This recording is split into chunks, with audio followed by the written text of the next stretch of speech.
What is up? It is your friendly neighborhood Matt, and you are hanging out with me in the live stream lounge. It's Sunday night, it's 9 o'clock. This is what happens every week, and I'm glad that you're hanging out with me. Of course, always talking careers in creativity, because if you are creative like I am, there is nothing better than having a career where you get to exercise that part of your mind, your heart, your soul, to be able to express yourself and to get paid for it. That's the dream, right? So that's what we're going to chat about tonight. In particular, tonight, what to do when someone steals your art. And there's a lot of different ways that that may happen. We're going to have a discussion about it. We're going to chat about it, and I'm going to share some examples, and it's going to be a juicy conversation tonight. I'm actually ready to go. No alcohol tonight. I am straight up drinking an iced coffee. Oh, that's good. Delish. And with that, I believe it is time to get the party started.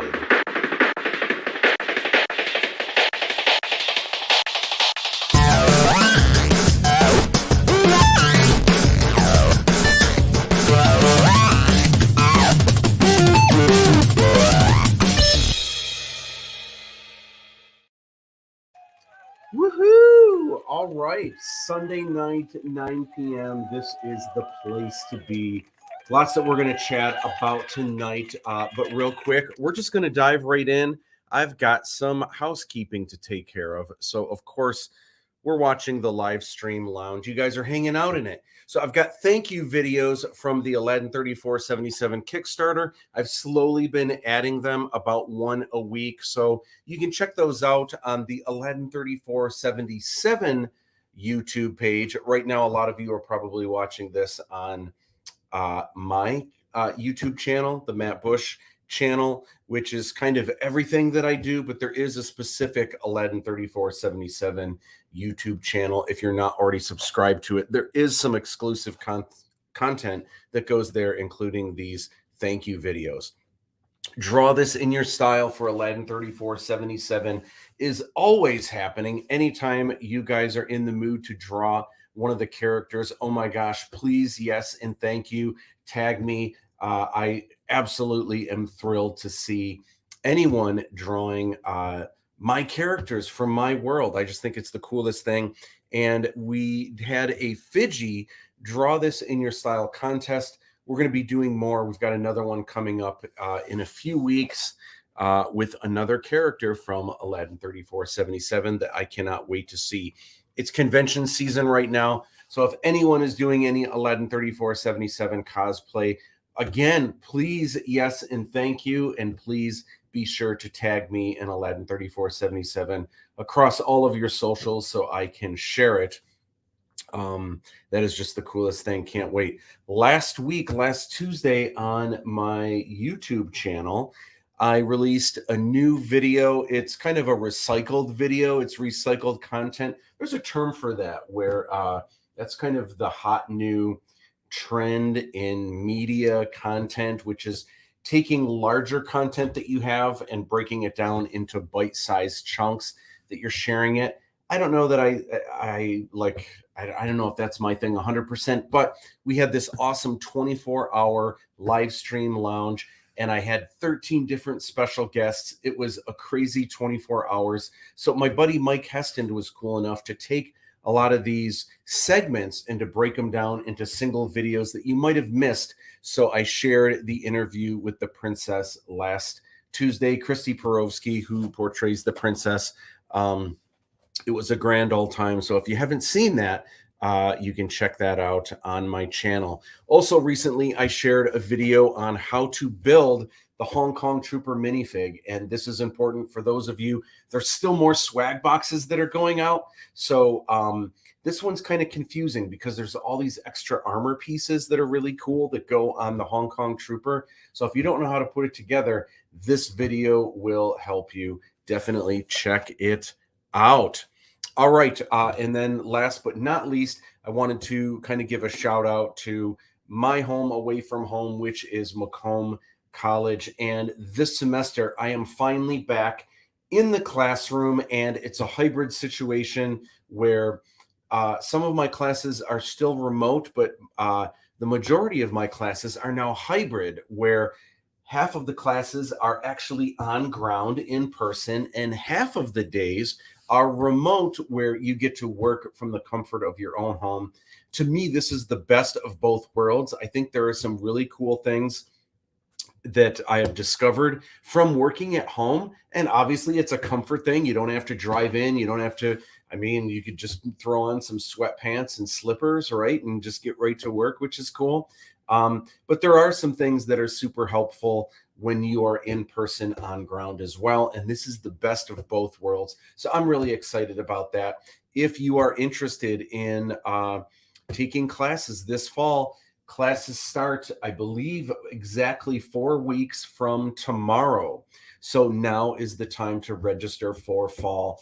And again, Macomb College is a premier, it's a community college, but it is one of the best, not just in the state. Obviously, it is the best in the state. It's one of the best in the country. So many good programs, and especially our Media and Communication Arts program is awesome. So definitely check it out. And our Media and Communication Arts program, real quick, there's my area, which is creative imaging and illustration, but we also have design and layout.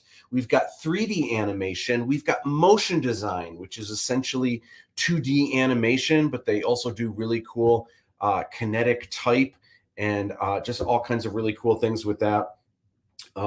We've got web, we've got photography, we've got video, and we've got collaborative media. So definitely check out the Media and Communication Arts department. All right. Thanks for hanging out with me today. If you guys have questions, I am going to turn on the comments. And already, DTE, what is up? Thanks for hanging out with us tonight. I am very curious. I want to hear when we're talking a little bit in a little bit about what to do when someone steals your art. I'm definitely interested in what you have to say about some of this. So with that, let's get right to it. Now, one thing that I have noticed, which is real interesting, there is, without even getting into specifics, there is a huge consensus online about when someone steals your art. What? Someone stole my art? And like, oh my gosh, and it's out for blood. And there are so many memes like this one, right? When you see someone stealing your art. And we are so quick to be so protective about it. What's interesting to me is so many people that I know that are really, really just like, man, this makes their blood boil. The idea that someone shared their art without asking permission or whatever, people get so angry and uptight. And in some cases, maybe they should be. But the thing that's funny to me is a lot of times the people that are the most upset about it are people that are still maybe on the amateur side and not really doing a lot of professional art yet. And they're so worried that someone's going to steal their idea or take their art and then they're going to share it. So there's a lot to talk about with this, but in general, it's a little strange. And my whole thing, we're going to get into some specifics, but one thing that I learned very early in my career is that there is a saying, and that is, now I forgot what the saying is, but the saying is that there is no bigger compliment on the planet than someone imitating what you do. They say imitation is the highest form of flattery. That's what I forgot. Imitation is absolutely the highest form of flattery. So first things last, I think when it comes to any of these situations, someone sharing your work, maybe they didn't ask permission, someone stealing your work, someone taking your work or copying your work and calling it their own, or someone flat out taking your work and selling it in a number of different ways. So there's a lot of different examples of this, but for the most part, no matter what it is, I think what I think would be very good is what I would recommend is getting into a frame of mind where this is a this should be a positive thing. Like someone likes your work enough, thinks your work is cool enough that they want to share it, or maybe they want to pretend like they made it, or whatever it is. So that's the first thing that I think you need to. It's not that I think right off the bat you should let people do whatever they want. No, that's not what I'm saying at all. But I think the frame of mind, like making this face instantly, I think you should put a smile on your face, because the fact that someone likes your work enough to uh, to copy it or to pretend like it's theirs, even if it's the what they're doing is wrong, there could be worse things in the world. The only thing worse than someone thinking your work is so amazing that they steal it is no one thinks your work is amazing and no one's stealing it. So I think maybe getting out of this frame of mind here, that face, that would probably be the first thing that I would recommend myself. And then this is obviously this is meant to be funny, but again, this is not the frame of mind I think you want to be in when someone actually does steal your art. Um, so this is kind of a counter meme that I thought was funny, and this is just for memes, but I think this happens sometimes when people create a meme. The idea of a meme is you create something funny, it's kind of a joke, right? Or it's a play on words, or it's two or more images that are seemingly unrelated, but you had the idea to put them together, and it's like, ah, I see what you did here, and it's a social commentary, right? So we have the idea that we're going to do this thing and it becomes viral. Yet I have seen friends where they make a meme and then people share it, but they didn't credit them. And like, that's not the point of a meme. A meme is a thing that just, it spreads like wildfire. And what's important is the meme, not really who created it. I mean, if you created a meme and it goes viral, of course, pat on the back. That's great. That's cool. But that's not the point of a meme. When you share a meme, and I mean, ask yourself, when you share memes, do you even know who created it? Are you concerned with who created it? Or do you just see something funny or something that's that makes you think a little bit, or oh, that's interesting, and then you click share because you want your friends to see this or think about it or laugh about it as well. That's what it is. It's meant to be shared. It's not, I mean, look, you're not the first person to create a meme. You're not the last person to create a meme. All you did was put this cute little thing together. Best case scenario, it shares like wildfire, it goes viral and no one knows that you did it, right? That's the best case scenario. Worst case scenario, no one shares it, no one cares, no one found it funny, and you're the only person that you created it, you posted it, no one left a comment, no one gave it any likes, no one shared it.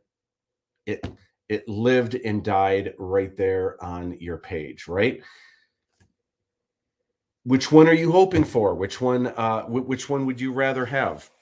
So there are worse things to get upset about than that. And to a degree, there is something to be said for once you post something online. I mean, I don't want to say it's there for the taking and people can just do whatever they want. No, there should be some rules and there should be some etiquette. At the same time, um, putting your work up there, I mean, you run the risk of people taking it and using it and doing whatever they want. Some artists put watermarks on their work on purpose. I remember that was a thing for a while, and I think I did that for like a week. But then I realized, man, with this watermark, it kind of doesn't make my work look as good. It kind of gets in the way.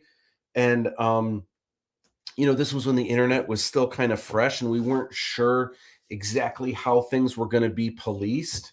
And I remember there was a time, maybe you guys remember this too, and chime in if you remember, but there used to be a thing where people would spend money for screensavers and you would create images that people could put on their phone. Now that's hysterical. I can't imagine anyone seeing a screen or seeing an image. Oh yeah, and even though I'm sure it's only like $1 or $2, but who in their right mind would spend money on an image that's just going to end up on your phone? Like, what? Just go on Google, find something you think is cool, save image as, and then turn it into your screensaver or your home screen. That's what everyone does, and no one pays a dime for it. So, uh, and to a degree, I mean, it's personal use. So, I mean, what's the difference anyway? The only thing worse than someone taking your image and using it for their home screen is no one doing that. I mean, when someone does that, it's like it's free advertising. They see it on their phone over and over again. Someone else might see their home screen and says, "Hey, well, I love the image. It's on your phone. What is that?" And then they say, "Oh, it's this artist. I really like this artist." Like, there are worse things in the world that could happen, right? So I wanted to share with you, I'm going to get to some comments in a second here, but I wanted to share with you an example that has happened to me. This happens to me, by the way, with my art a lot. And I'm sure it happens to a lot of artists, but there's a number of pieces, in particular of mine, that I've created over the years that everything from artists just copying it, and then posting it and telling people they created it or they designed it, when clearly you can tell it's exactly my artwork that they redid. Sometimes they flat out just swipe the image and say they did it. And then sometimes people take my work or copy the work and then they sell it for money. So that happens as well. And I want to share a couple examples of that so we can kind of talk about what to do, what to not to do, what's worth getting all riled up about, and what's like, just let it go, right? So we're going to talk about those. First of all, Dave Todd, the Enforcer OS, says online is fair game. The only way to fully protect it is to not post it until ready to take that risk. And that is, you know what? That is really good advice. If you don't want someone to take something, don't put it online, because when something grows or when something becomes big, look at something like Star Wars as an example, right? People are stealing the Star Wars IP all the time. There are so many artists, I think we've been talking about this recently, so many artists that are creating Star Wars images, even though it's their artwork, it's the Star Wars IP, it's the Star Wars brand, and they will just use their printer at home and they'll make copies of it and they'll sell it at whim, not giving any royalties to Disney or Lucasfilm. Not only that, not getting permission in the first place from Disney or Lucasfilm. It's not just about them getting the royalty they're supposed to. They have every right to police and to want to agree to what art gets out there and what doesn't. Of course, it runs so rampant now, they can't control it, which is, I think, what Dave is kind of getting to here. So, the best thing you can do, I mean, obviously the dream is to create something that becomes huge and becomes so giant like Star Wars that, I mean, yeah, everyone's stealing it and everyone's posting it, and you go to, conventions and flea markets and people are making Star Wars buttons and people are making Star Wars little crochet plushies and the whole bit. But I mean, let's face it, that's the dream, right? That your IP becomes so big and so amazing that you're not even worried about that kind of stuff. And honestly, that speaks volumes to the fandom that they would want to make an unlicensed T-shirt or something like that. So I think that's some really, really good advice right off the bat. Is if you don't want people to steal it, if you're worried about your idea or someone taking your art, why are you putting it online? Wait until you are ready to unleash. Yeah, that's great. Flying toasters for the win. Yeah. Hey, what's up, Justin? It has been a while. What is up? And I assume, Justin, you'll have to say which Justin you are, because I know, I personally know about 7. So there are a couple Justins that hop on from time to time, but usually it's got their last name. So let me know which one you are. Oh, whoops. Sharing for free only to have some sell it does hurt, but sadly it does happen. And there are some things to weigh about that as well. And I guess we can start talking about it, and then we'll get into some examples here. But one thing to consider legally in a court of law, if you are trying to sue someone for stealing your art, or they take an image of yours, or they copy an image of yours, and they maybe create products and sell them, in a court of law, what you need to be able to do, specifically the angle from a legal standpoint, what you need to be able to do is prove that what they are doing is hurting your business. Now, some of you might be, well, that's easy. Someone might buy their version of it instead of buying your version of it. Okay, fair enough. But now we get into some specifics. So what if you haven't created prints yet, but you put your artwork online and someone else is making prints of your artwork? Well, in a court of law, I don't know how well that's going to go over, because if you're not making prints, but they are, and they're selling prints of what you created, that's not taking away from you, because it's not competing with anything. They're making a thing that doesn't yet exist, even though it feels like, but we own it, we created it. Well, it gets into weird specifics like that. So we're going to talk about some specific examples that may Justin Berlin, hey, what's going on? All right. I just didn't know which Justin it was. But when you store it on a hard drive, if you've taken, say, a photo, it's just as at risk unless you're running encryption software. Yeah, I guess to a degree, I guess that's true.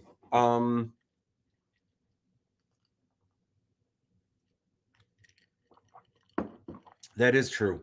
So we need to be careful, and we need to be smart if there's something that important. But to a degree, I think sometimes, I've seen people get, I think a lot of what I'm talking about is also examples where someone does an illustration of Teenage Mutant Ninja Turtles. And then either whether they share it online, or let's say somehow it even leaked or something like that, and someone took that image or copied it and made their own version of it, but it's clearly, it was stolen from your artwork in one way or another. And let's say they print t-shirts, or they make buttons, or they make prints or something like that. I've seen so many artists that are just like, what? They stole my image that I created of Teenage Mutant Ninja Turtles, and they're making money? But it's like, okay, hold on. First of all, if you are creating artwork of Teenage Mutant Ninja Turtles and creating t-shirts, creating prints, creating buttons, then you also are stealing. You're stealing from the IP.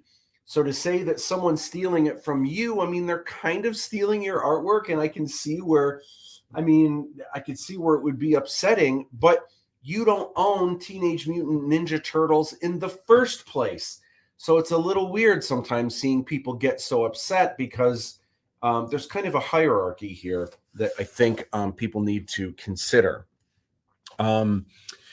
Justin, that is true. Speaking generally, yeah, just from a release public standpoint. Yeah. And that's, it's not that doesn't happen with, but I think to a degree, I think we have this idea that every piece of art that we create and everything that's on our hard drives is something that people want to get into, and they want to steal our ideas and steal our stuff. But honestly, and I say this, I'm going to say this just of myself, because I don't want to make it sound like most artists are boring and don't have that much interesting stuff to share. But I'll even say it for me. If you were to go through my hard drives, and yeah, I've got some things I'm proud of, I've got some things that I'm not ready to share yet. But if you went through file by file by file, it's not like you go through my files and right from the beginning, oh my gosh, look at this amazing art. Oh my gosh, look at this amazing idea. Oh my gosh, this video he hasn't released yet. It's so good. I mean, yeah, I've got some of that in there, but that's amongst thousands and thousands of files that are works in progress and just text files that are, unfinished chapters of books or ideas that I was writing down that aren't even like, they're not even spell checked yet, let alone fleshed out, completed ideas. There's so much rando stuff that's out of context. And if you didn't know kind of how it's all up here and how I plan to kind of get all of this stuff built, most people would look through and be like, oh my gosh, this is so boring, and they would probably stop sifting through pretty quickly, diving into it. We're not as interesting as we think we are because we understand how all of it works, but to everyone else, they probably wouldn't be as interested. That's my opinion. Justin Berlin from 10 years ago. Of course, a friend attended a class with me. His phone went off and you said it sounded like Barbie girl. That's great. That's awesome. And timely now with the Barbie movie. By the way, I saw the Barbie movie. I myself enjoyed it. I thought it was really funny. I thought it had, I've seen a lot of people complain that it's woke. I don't know that I would agree entirely. And I think what it does is right now we live in a world where, we live in a world we don't know. When I say we, I'm speaking about men. We don't know what it's like to be a woman living in this world as well. Women don't know what it's like to be men and how we live. And this film addresses both of that. I mean, the focus is mostly on women, of course, but this film asks a lot of questions, and it kind of shows what would it be like if what if the tables were turned? And I found it to be fascinating, and I thought it was really it was really introspective. And I thought, of all things, this is a movie about Barbie, like this toy for girls, and it's Barbie, for crying out loud. And I thought it was really well done, really funny, but also just asked really good, important questions. I myself thought it was great. I thought it was really good. Let's see. Yeah, from a drive standpoint, good luck parsing random notes and concepts. Yeah, I feel like, are there things that I wouldn't want people to get a hold of? Yes, there are. There's some things that aren't ready, that aren't finalized, but also so much of it is like, well, if you want to dive through that, you would have to have this old version of this, and it would have to be running on a computer that can still do that. If you don't have that, this file is going to be useless to you. I feel like so much of it would be, I think would be useless to most people anyway. But it's not that it can't happen, and it's not that there aren't examples of catastrophes like that. So, in general, though, if you're not ready for people to get it, then you need to take precautions like that. All right. So, hey, Sandra, what if someone is selling your art as you personally? I see sharing and stealing as two different things. Yeah, we're going to get into exactly that, because I think there are some differences, and I want to share some examples with you guys right now to get into it. So I wanted to focus on one piece that I did years back that has been stolen or used or sold multiple times. This is one of many pieces that I've done. But what's interesting about this is I've had people, for example, steal or copy a Star Trek illustration that I did, where it's pretty much exactly what I did, but they traced over it, or they did some digital painting literally on the top of what I did. And then they put it on DeviantArt and they said, look what I did and I designed. And people even in the comments said, no, you just copied that off of Matt Bush.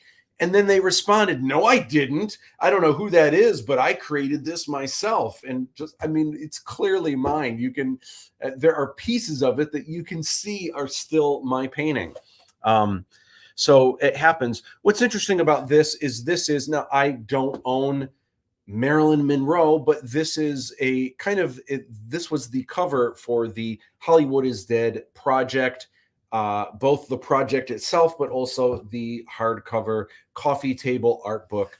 And this became just kind of an iconic image with the brand, which was the zombified movie posters. I needed to have something that was a relatively simple image, something iconic. It's really about this collection of movie posters, but there's no quick, simple way to share iconic movie posters, because I would have to kind of pick one. But then if I chose like The Living Dead Strike Back, which is the one that I did based on The Empire Strikes Back, then that's so specific, it doesn't really show that it's kind of for all of cinema and Hollywood and movie posters. So I felt this was kind of a cool thing to do in having this zombified Marilyn. Now, I should point out that I am not the first person to illustrate Marilyn Monroe as a zombie. And I had seen it, being fully honest, I had seen it at least twice before in my lifetime. Once in the 80s, I saw it on the cover of a graphic novel. And in the graphic novel, you never see Marilyn Monroe, I think, and you never see her as a zombie. But on the cover, for some reason, I think it was an anthology, and for some reason, it just had this zombie Marilyn on the front. And then I saw a shirt years before doing this Hollywood is Dead project. I saw a zombie Marilyn, and I thought it was cool. So full disclosure, I was not the first person to do it, but I chose a photo reference that I thought would work really good, and I created this image on my own. I zombified it myself. I artistically made choices on how the hair was rendered with ink, and the spattering with the blood and all that stuff, all the drips that I did myself. So in doing this was how I created the art. I drew it on Bristol board with, gosh, what did I use? I probably used a brush and ink for some of the thicker lines to get those really nice sweeping, like thick and thin areas. And then for some of the smaller details, I probably used a fine point Sharpie. But most people, when they see this image, they see it like this with the black background. It just kind of helps make it dark, and it's just got more contrast when you see it this way as opposed to this way. So let's dive deep into the situation. So first of all, I've seen this image everywhere in so many places. One of the coolest that I think is apparently all over London. And I haven't been to London. I've been to London a number of times, but I haven't been there since this started happening. And apparently all over London, there is someone who does this specific kind of graffiti where it's not just using spray can art, creating from scratch, but taking random posters and different things that they're printing and kind of creating a collage of sorts, a smorgasbord of stuff that kind of has a greater, deeper meaning. So in this case, this is straight up, flat out my artwork. The one thing that is a little strange, there is one thing different about the artwork, and that is my signature is removed, because normally in all of these situations, you can see my signature right under the clavicle. The signature is always there. So they got rid of my signature, which is a little strange, but whatever. But the one thing they did that I thought was interesting is they have this. I don't know what that is, but it's I mean, obviously it's a mask of some sort, but it's some kind of stencil with the eyes, like this cool mask that goes over it. And so not all of them, but throughout London, um, this mask is on a lot of them. So here's another one that's got that mask on it. This one's in purple, and I'm not sure. It almost looks like it's red underneath. So I don't know what the process is, if it's like layers of it or something like that. This one, I don't know if the artist did this or if this is just vandalism on top of vandalism, but you can see with this one here, someone drew cool glasses and a mustache, the cool handlebar mustache. But I don't know if that was the artist, if that's a statement, or if that was someone literally walking by, pulling out a Sharpie and adding to the vandalism. And then sometimes it's just straight up here. Again, no signature, no Matt Bush signature. That has been removed artistically for some reason. And maybe that's the point when you do something like this. Hollywood is Dead, purposely removing as an artist who works in entertainment. Maybe that was part of the point. And in some cases, I'm not even sure what the statement is here. Maybe I want my signature removed. Maybe I don't want to be part of this statement.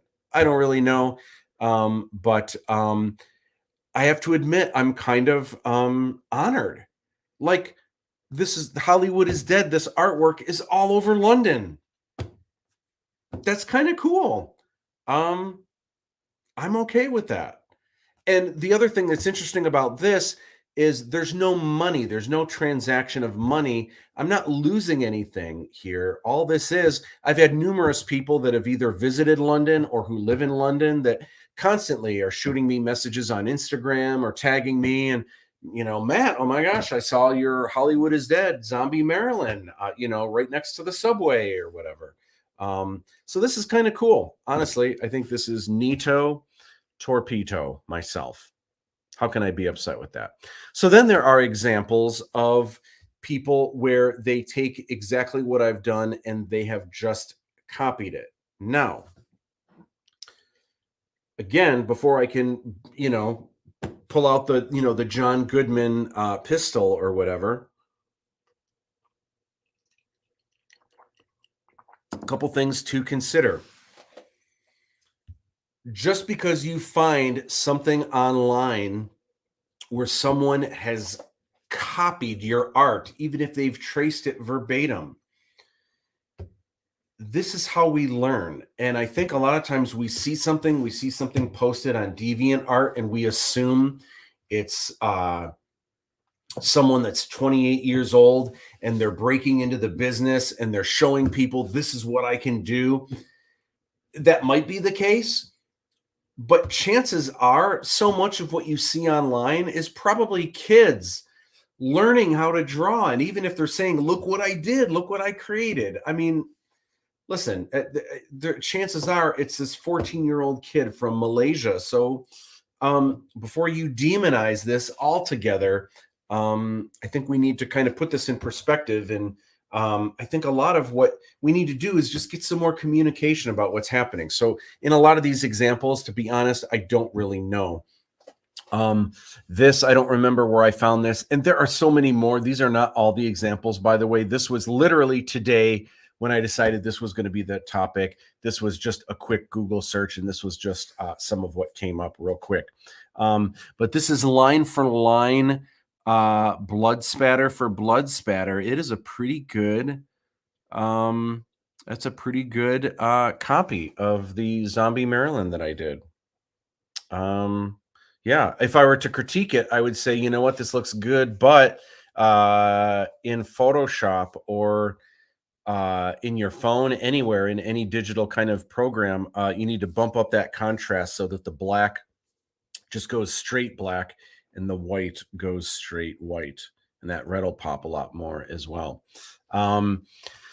So this is cool. This is really neat. I mean, this also is a verbatim lift of my art, but I'll tell you what I like. I really like the line quality. If you look at the blood is really gooey. And the one that I did is a little bit more geometric. And I did that on purpose because I was trying to make it just a little more zombie and just kind of like angular lines, but still looking like blood streaks.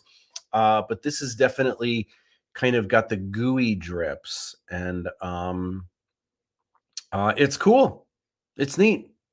Are they giving me credit for creating it? I don't know, but I mean, again, they say that imitation is the highest form of flattery. So the only thing worse than people copying your art is because they think it's cool, is no one copying your art because they think it's cool.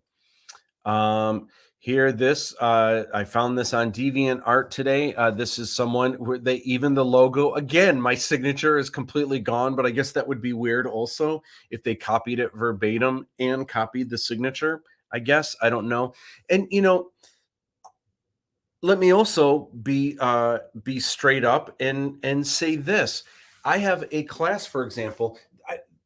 This is how we learn, and I think all of us, if you like creating comic book art or any art, a lot of times what we do is we copy professional images that we think are cool because that's how we learn. That's how we start understanding things like line quality and cross hatching and anatomy and everything else.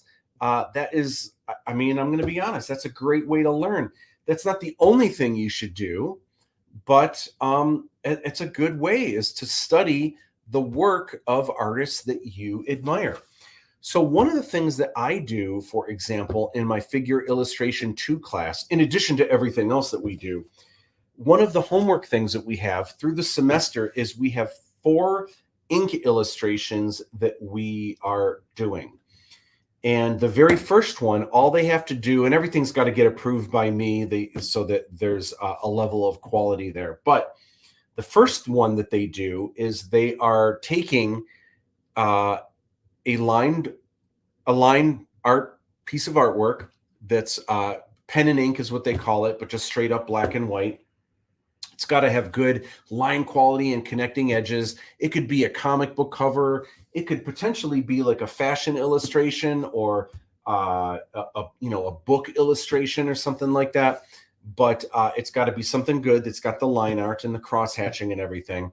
And all they have to do for assignment number 1 is copy it, study it, not only draw it as good as you can, but line for line, really study the thickness and the thinness.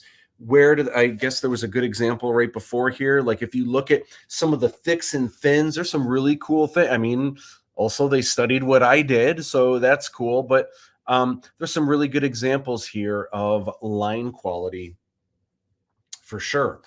So that's assignment number 1. Assignment number 2, they have to do that again, and they can look for a new image to duplicate. But the trick now is they have to change something. So they're still copying what someone else did. They're doing a study, if you will, but now they have to do something creative. So they may have to change someone's clothes. I mean, you would have, so let's say you've got, I don't know, let's say you've got a Wolverine. And let's say there's an image of Wolverine and he's leaping through the air, snickety snicked like this, right? So now in this new one, now you have to illustrate this again, but let's say now you're changing it from Wolverine to Batman. Now the good news is you already have this cool image of someone leaping out like this. So you can see the muscle structure. You've got a really cool composition. Maybe there's a cool background. All of that is good to go.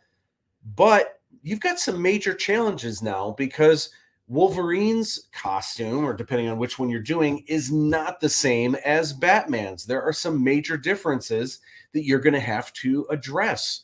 Also, what if it's not just Wolverine? What if it's Logan and he's got a leather jacket and he's got a collar and he's got cuffs and everything else?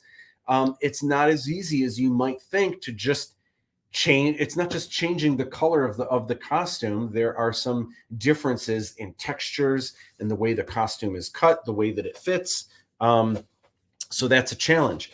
The third assignment is creating line art, but now based on a photo. So you don't have someone's artwork to copy. You do have a photo to copy, but the idea is now you're taking everything that you've learned about line art and everything that you've learned about contrast and texture. You now have to apply to a photograph. And then the fourth is kind of a combination of everything where you're using a photograph to create line art, but now you also have to do something creative that does not exist in that photo. And it's kind of cool because across the semester, we're starting where we're just copying someone's artwork and slowly transitioning, trying to keep that level of quality, but getting to a point where you're creating something on your own. And across the semester, I find that students find this very, very helpful when doing this. Dave Todd says there is nothing new under the sun, so virtually art has to be inspired by other art and concepts. And that's absolutely true. There is nothing new under the sun. Anything that you think of, anything that you could possibly tell me right now, if you have an idea for a story, no matter what you say, if you even start by saying, okay, check it out. So there's this ninja already. No one's ever seen a ninja before. Like, obviously, like, ninjas already exist. Even if you say something like, okay, well, it's a ninja, but instead of wearing black, they wear a different color. Okay, I've seen that before too. Okay, they're a ninja, but they're not a bad ninja. They're a good ninja. I've seen that before too. There's nothing you can say that hasn't already been done. So that's great. That's another thing to consider. Everything is just a form of different combinations. Absolutely. So the best that you can do is take all the things that inspire you that you think are really cool, shake it up in a barrel, and then open it up, toss it out there, and try to create something with a new spin that's fresh enough that it seems like it's new, even though it's based on all of these other inspirations. I would agree wholeheartedly. Daryl, what is going on? Hope you're doing well. Still remember the Spider-Man cover I did for that class, the McFarlane with Captain America on the cover. Yeah, awesome. And man, I've been thinking about Todd McFarlane a lot. He's been I follow Todd on Instagram and Facebook and all the things, and he's been sharing a lot from Comic-Con over the past weekend. So I've been on a Todd McFarlane kick with all the fun stuff he's got going on. Yeah, that's awesome. And those were the glory days when you were when you were in that class, and you did some awesome work for sure. So this one I found, and I thought this was pretty cool because this is a direct lift from the art that I created. But man, I have to give this artist props because they took something that I drew, which is straight up black and white. It's a very flat, there's nothing that would indicate other than maybe a little bit of cross hatching for to give indication of a little bit of form, and then there's some distinct shadows.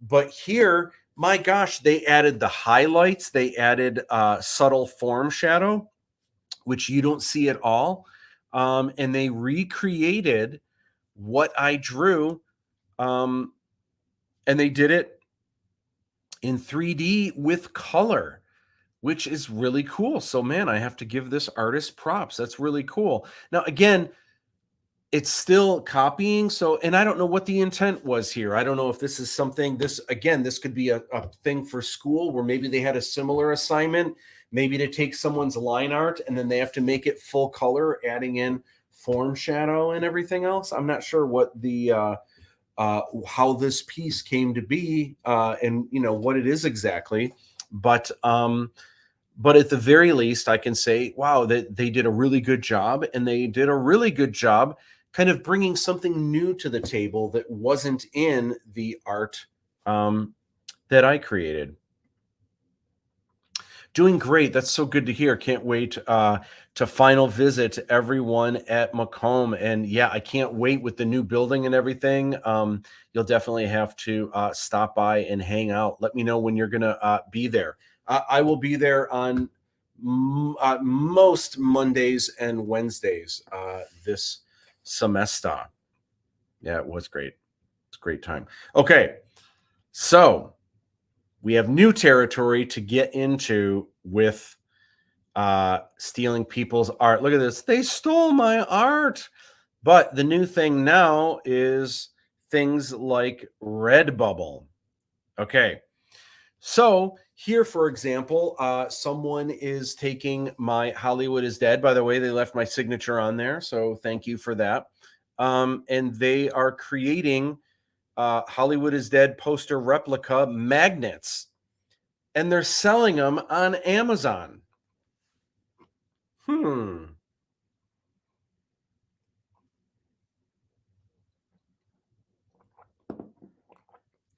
Now, I don't know how many they've sold. I thought I saw somewhere that they sold, maybe it was on a different page. They may have only sold 6 of them or something like that. If it listed that, I thought I saw that. Or maybe it's $6 that they're selling them for. I can't remember. Oh, here, no, it's okay, it's 506, which in pounds, I forget how that translates at the moment into US dollars. But anyway, it's probably about $6 or something like that. But so I mean, yeah, this is directly stealing. But again, this would be something, and we're talking about like if they've sold 6 of them for $6, we're talking about $36. So they're not getting rich off of this. And for me to try to take legal action for the $36 that should be mine, right? The other thing that I would have trouble in court that would make this kind of curious is I don't sell Hollywood is Dead magnets. I don't sell magnets of this. I probably should, but I never did magnets of Hollywood is Dead. Gosh, why didn't I? I should have. But anyway, that's beside the point. I haven't. They're not out there. They don't exist. So what is this person stealing from me exactly? In a court of law, I would need to prove that my business is being hurt by what this person is doing. Now, if I was also selling Hollywood is Dead magnets, that you'd be able to prove very easily. But because I'm not selling Hollywood is Dead magnets, it's hard to say that what this person is doing is hurting my business. I'm not saying that I wouldn't be able to, in a court of law, get this person to stop doing it. But I'm just trying to say that's the angle that they would try to take legally. That would be the big argument both ways. So anyway, I don't know. To be honest, in a lot of these situations, because I don't think anyone's getting rich selling any of my work, in some cases, I wish there was a little bit more of a dialogue, because honestly, if this person reached out and said, hey, I want to do this thing, if this person would have said, by the way, I'll send you a few, I'll send you a bunch, I probably would have been like, you know what? Knock yourself out. Oh my gosh. I don't have this on my fridge, and I would love one of these on my fridge. And I feel like I shouldn't have to pay for it if this person is making them. So honestly, if this person just sent me a few, I'd be totally fine with it. So maybe I should just contact this person, be like, yo, you're stealing my stuff. Listen, it's totally cool. Just send me some magnets, for crying out loud, because I need some of these on my fridge. Next up, this is, what is this again? Oh, this is, this is the Owl Bar. This is a bar that is in Boston, and every fall, kind of during Halloweenish time, they have a Hollywood is Dead like event, and it might be a week-long thing where they have special drinks and this and that, but it's not just a Halloween week. They call it Hollywood is Dead. And I think I think they started with this. This is an image that I think one of their employees kind of illustrated. And I can't remember. I might have reached out or they might have reached out. And again, it wasn't me like, you're not allowed and blah, blah, blah, or anything like that. Um, but I think they might have contacted me and asked if they could use my actual image, like to print posters for the event and stuff. And I said, sure. And I said, thank you for asking. And I wish I had I wish I had examples of that. I don't. Again, I just did a quick search today before the show, but I think the Owl Bar has my actual artwork now, kind of making everything look fancy. And it's this event that they have, and I mean, it is what it is, and it's only showing my artwork with my signature, and they have it in their bar for a week for this event. Like, how bad is it, right? And they're not selling, to my knowledge, they're not selling actual items. They're just using the art to kind of promote their event. It ends up kind of in inadvertently, it kind of it promotes me too. So it is what it is. This is a band that uses my art on their shirts. It's a pretty low res image. This is another band, I believe, Psycho Dolls, and they use it as well. The only thing I would say, man, they need to use the white version that I have, because t-shirts are always strange when you've just got this perfect hexagonal thing.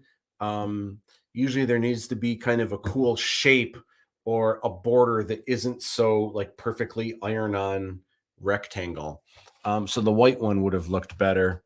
If you're going to steal my art, steal the piece that'll look better on the shirt, or obviously a black shirt that would go on better. But so there you go, Psycho Dolls, apparently. Okay, now this is where stuff starts to get a little strange. Take a sip of my coffee here. And I'm curious what you guys think about this. So this is someone's recreation of it looks like maybe an acrylic painting. So it's not as line based, but it definitely is the Hollywood is Dead Maryland that I created.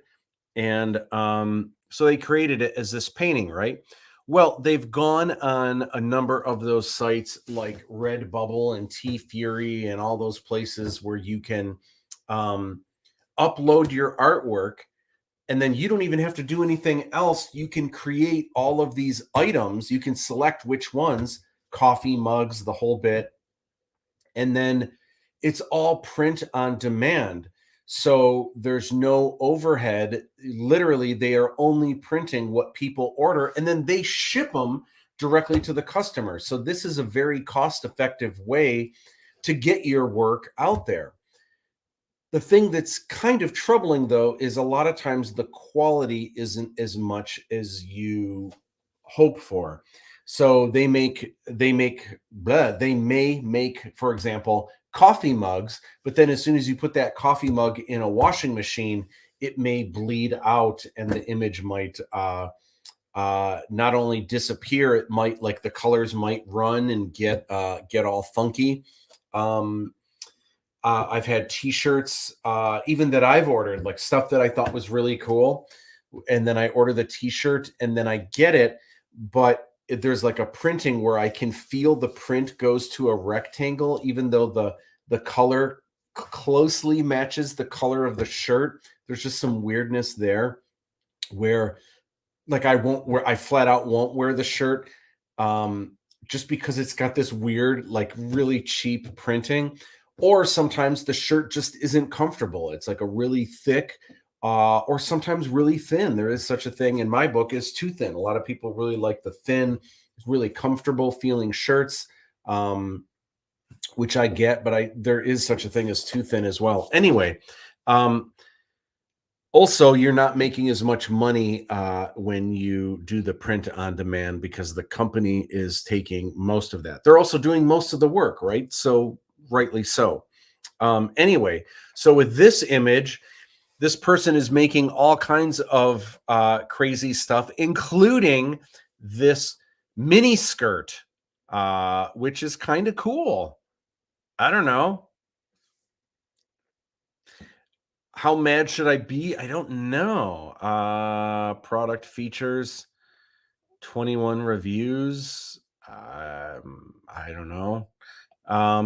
But then look at all this stuff. Okay, so they're making canvas prints that you can hang above your desk. They're making throw pillows and an all over print tote bag.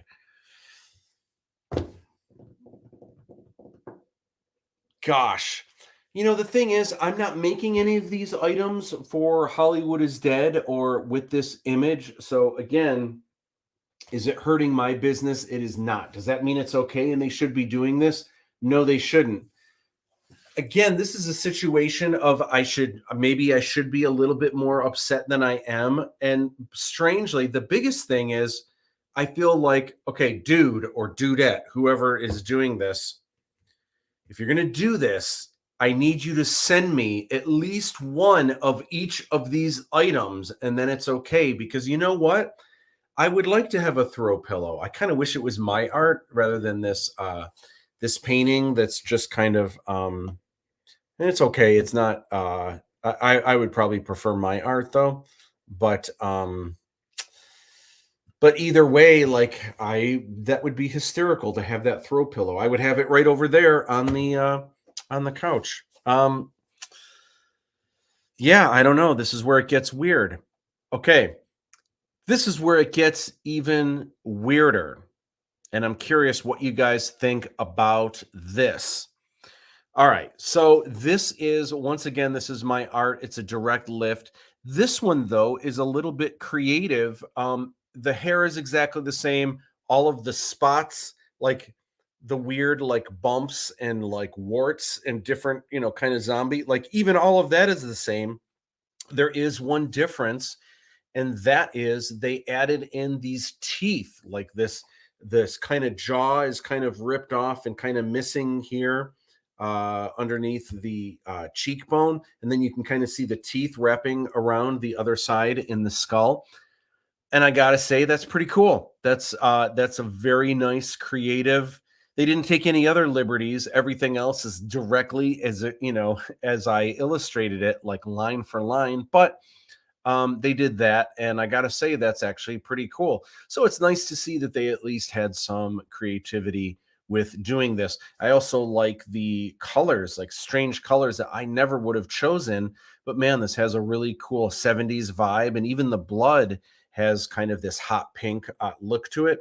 Okay, so not only did they create this, but they went an extra mile and they did kind of this Andy Warhol thing where each one has different colors. And so, okay, so it's kind of blood in the one up here, but then it's like green goo in this one, and then it's straight up Windex in this one, and this one is hopefully yellow mustard and not something else. But okay, so it is what it is, recreation of art. But here is where things get interesting. They created this patch. And I got to say, my first instinct isn't what? They made this patch based on my artwork? What did they do? My first instinct is, dude, that is rad. Oh my gosh, I want one. Like, get me one of these patches. But I feel like I shouldn't have to pay for it, right? So that's interesting. Now, you throw on top of that, they're selling these on eBay's, and this one here, the listing is over the one that I looked at really quick. I'm sure they have more. I'm sure they printed a bunch of these if they have them at all. So I feel like I should reach out to this person and say, listen, whatever, it is what it is. Keep selling them. It's all good. But dude, you got to send me a few of these to pass out to my friends. Because I think they're rad. I think it's really cool. And again, I'll be honest, I'm not making patches of Hollywood is Dead. I should be, but I'm not. And so how mad can I be? All right. It gets more interesting because not only is this person selling these patches, they are selling Marilyn Monroe zombie action figures. Now, the action figure has nothing to do with what I did, unless maybe on the action figure, maybe they tried to make it look like what I did, and then added maybe the jawbone thing, the cheekbone rip that they did. But they're action figures, and the backing again is swiped from my art. This is hysterical, and I gotta say, I really dig the Andy Warhol. I dig the colors that they did in the background. They're selling these for $30 a pop, which is interesting. And dude, this is cool. I gotta say, this is cool. So where does this land? Like, the figure has nothing to do with me. What came first? They saw my art, liked it, duplicated it, and now they're making figures with it? Or did they have this idea all along? We want to make a Marilyn Monroe zombie figure, and then they were looking up Marilyn Monroe zombie art. They really liked the one I did, and then they changed it. Like, what was the order of things here? And does it even matter, the order of things? What should I do about this? What do you guys think? I mean, honestly, I kind of want one of these. I want it for my shelf just as a record of like this crazy thing. I can't imagine this person is making that much money off these, but it's wild. And I'm also curious, how are they making, is this some other figure that they're just like painting the zombie stuff on? If they're making a bunch of these, what's the initial figure that they're using? Because it would be really expensive to mass produce these. Having working in toy development and toy manufacturing in the last year and a half, in the last 2 years, really, I can tell you firsthand, it is not cheap. And to do anything, usually the MOQ, the minimum quantity that you need to order to make anything happen, a lot of companies won't do it for less than 12,000 items, like 12,000 pieces. Some you can get 5,000, and in rare instances, you can get them to create something for if you're making 3,000 of them. But a lot of them won't even do that. So unless they're making thousands of these, it's hard to say. But I want one, is really what I want. I just want this on my shelf. It's gosh, I don't know. So Dave Todd, the Enforcer OS, says, you're more gracious. I'd be more irritable if I felt like the art was a downgrade. LOL. Yeah, but here's the other side of it. So for example, Dave, you have this property called the Enforcer. And is it the Enforcer? It's called the Enforcer OS, right? You know what? I want to know, what does OS stand for? Should I know? I'm embarrassed that I don't know. I feel like I should know. Or maybe I've forgotten in reading some of your property. You'll have to let me know. But let's say, for example, Dave, let's say you create this really cool illustration of one of your characters. Firewall Protocol Saga. That's right. That's the overall name of it. And then so let's say all right. So let's say you create a piece that depicts a character or two of the Firewall Protocol Saga. And it's a really cool digital. I know you work with 3D and creating your images and all of that. And they all look really, really cool, really top notch. Let's say someone else creates fan art, and let's say they're creating these prints, and it's not, I mean, let's be honest, it's not as good. I mean, first of all, when someone copies something, usually it's not going to be as good anyway, because it's a copy of a copy. The only difference might be, for example, if one, let's say a professional comic artist, like let's say my friend gosh, I've got so many that I could name, but let's say my buddy Dave Finch, who illustrates for Marvel and DC and all of those cool properties. If he were to do an Aladdin 3477 illustration, oh my gosh, everything he does is like everything he touches is gold in my book. That would be amazing. And that would be, I feel like that would be, he is a much better artist than I am. If you consider art as a thing where people are on different levels, which a lot of people think. I don't know that I always think that way, but definitely I would say David Finch is my superior for sure. So if he created something, I would be ecstatic, first of all. But let's say you have an artist who creates something that you illustrated of the Firewall Protocol saga. Let's say it's not as good, but it's fan art. It's someone who thinks your property is so cool, they created something of it. And let's say they're selling it. I feel like, should we really reprimand this fan? And I feel like we're in a day and an age where we need to, man, fans, we're not really in a place where we can just turn fans off. If you've got a fan that loves what you do and loves your work and creating artwork based on this thing you've created, and this is just me, but I feel like you need to nurture that, not really stomp that out. And maybe, okay, if they're making money, like maybe it's worth a conversation or something like that. Maybe there's a way. If this person, okay, so for example, if this person is making really cool patches with my Marilyn Monroe zombie, maybe what the right answer or the perfect answer would be not to contact them and reprimand and say, hey, you can't do this, but to contact them and say, hey, I love the patches that you do. I'm not here to tell you not to make them, but it looks like you're making really cool patches. Where are you making them? Are you making them yourself? Do you have an embroidery machine?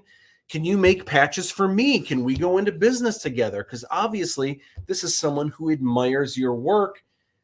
Is there a better solution to where, not so much if you can't beat them, join them, but doing something in a way where it's not losing a fan or making someone feel bad about how they're expressing themselves, but finding a way to turn it around in a positive way. OS was originally based on the Japanese Osu challenge from my martial arts era. Okay, cool. Barry Punny Comics. Hey, good to hear from you and good to see you hanging out on Twitch. I've said this before, but I'm locked out of my Twitch, and I know I can get my live streams bouncing there, but I haven't been able to sign in and see how things are going over there. So I hope my Twitch is growing, and I need to take some time to figure that out. So thank you for watching and hanging out with us in the Twitch world. Agreed, you are definitely more gracious. I would try to protect my art as much as possible, because at the end of the day, how fair is that to you? Yes, but I think the other thing that we need to weigh, especially if we are, and listen, I by no means, I mean, I'm very excited with where Aladdin 3477 is at. I have high hopes and I have dreams, and I've got a good feeling about it, that it's going to continue to grow and be huge. And again, huge is relative and it's all perspective. It's not going to be the next Star Wars or anything like that. Nothing is ever going to be the next Star Wars. But I think we're already building with our own fan base, and I think more people are going to discover it. And I can't wait for you guys to see the movies. It's going to continue to grow, right? It's going to be really cool. But I'm in a place where, and I think this is where a lot of us are. If someone likes your work so much that they're stealing it in one way or another, and this is all dependent, and I'm going to bring some examples where I'm definitely not okay with it, but at what if someone admires your work, as soon as you contact them and say, naughty, naughty, no more, cease and desist. Don't you ever do that again. If you contact them and you do so on the offense, you're going to put them on the defense, and you're probably going to lose a fan. You're going to lose someone who was following your work, someone who was sharing it, even if they were doing it in a way where they were overstepping their bounds. In the grand scope of things, in the grand scope of your career, in the grand scope of your art being shared with the world, in the grand scope of creating a career with your creativity, where we're all kind of trying to move to the dream being again, finding financial freedom, but doing what we love. What is going to help us more? Slapping the wrists of someone who's doing this, or rolling with it and being thankful that someone likes your work that much, not losing a fan, and if anything, maybe contacting them and seeing, man, I mean, clearly they like your work to some degree. Maybe they'd be willing to help in more of an official way, or maybe that what they're doing, you can kind of put a spin on it or something like that. I don't know. I guess that's the question. Dave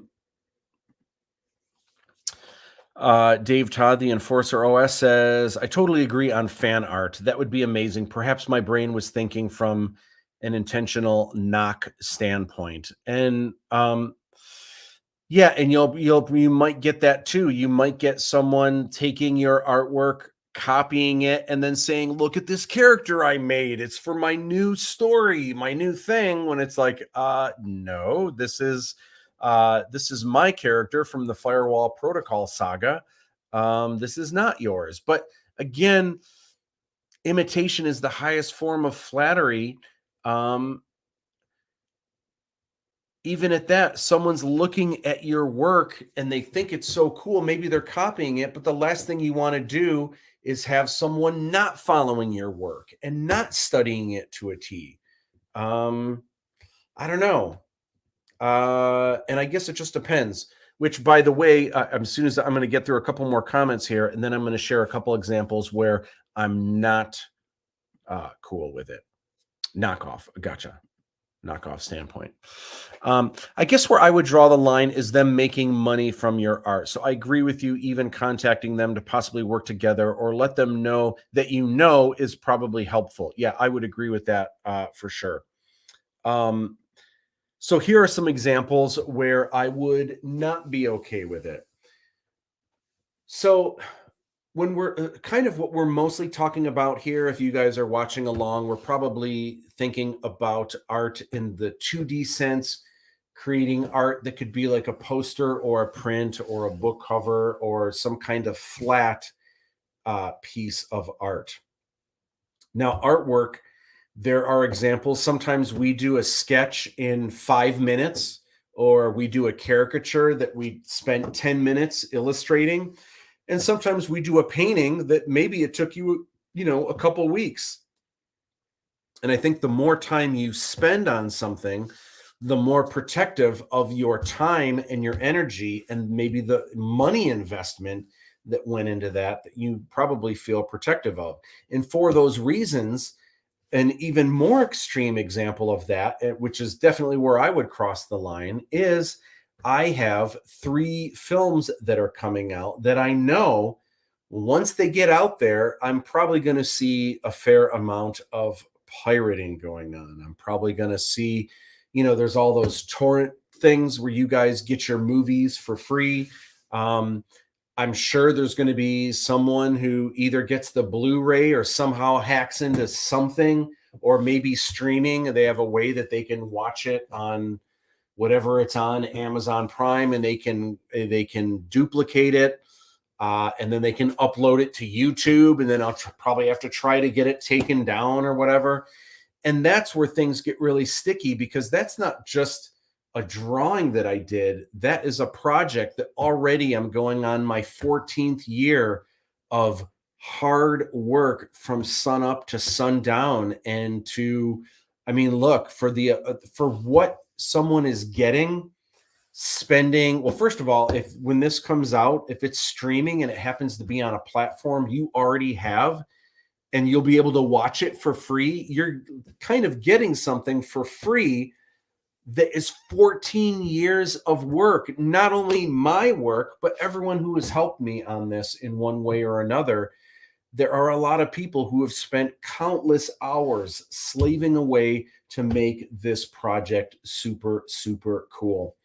So that would be really tough. That would be something that would be really frustrating when people are stealing that and sharing that uh, either for free or otherwise. I feel like at that point, it's like, and if someone's renting on Amazon or iTunes and they're only renting it for like a couple bucks, it's like, dude, let me have my couple dollars for each person that rents this. Like, please do not steal this. Do not upload it for people to watch for free. This is where I would draw the line. It's just a much bigger project. It's an experience where it's this experience that me and my team have created where we are going to, it's an escape, and you're going to be transported to the other side of the world in the year 3477. And that's going to be a hard thing to chew, a hard pill to swallow. As this, I'm sure there are going to be ways where people put this in the dark secret places of the interwebs where you'll be able to snatch it for free. And it hurts in a number of ways. It hurts not only financially, where I won't be getting the measly, dollar or two, plus the streaming service is going to be taking a lot of that money. So for the pennies on the dollar that I'm going to make every time someone watches this, not only are you taking that away, but even things like stats. So for me to be able to show, like when it comes time to the second movie, if I'm pitching it or trying to sell it to a distributor, whether it's the same distributor or a new one or multiple distributors, I'm going to need to have data where I'm going to be able to say, okay, this many people paid for it to watch it on YouTube. This many people rented it on iTunes. This many people either watched it on Amazon, maybe for free, but because they already had Amazon Prime, or maybe they paid the extra money to rent it. Well, whatever the case may be, I'm going to have some hard numbers that I'm going to be able to share. What I'm not going to have is the thousands and thousands of people that just watched it for free or ripped it or downloaded it, or the torrent bit, whatever stuff that you guys use to get all that stuff. That sucks. That sucks that the numbers that I'm going to have to try to make my next deal aren't really going to be the real numbers. That's just going to be the people that were nice enough to actually pay for the product, while meanwhile there are thousands and thousands, if not millions, of people that get the 5-finger discount on things. So that's a tough pill to swallow for sure. I would say the same for music, because music is something that, sure, someone could, in 5 minutes, could pull out a guitar. They could have a microphone set up. They could play a little ditty, and they can put that online. But usually that's the kind of stuff that you would see in a TikTok video or in a reel or in a story anyway, is just kind of like bite-sized content.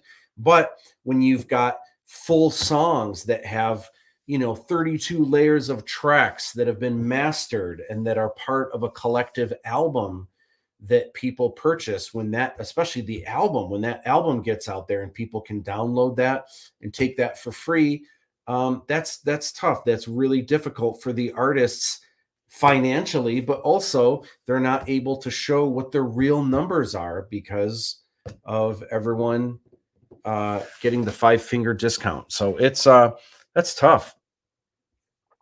Oh, all right. So yeah.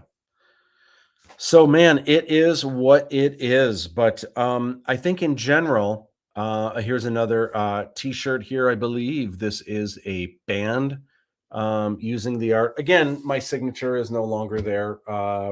It is what it is. I've never heard of the Dead Beats. My assumption is, and plus, it looks like they're punk and roll, or does that say dunk and roll? Oh, maximum. Maybe that's dunk and roll. I don't know.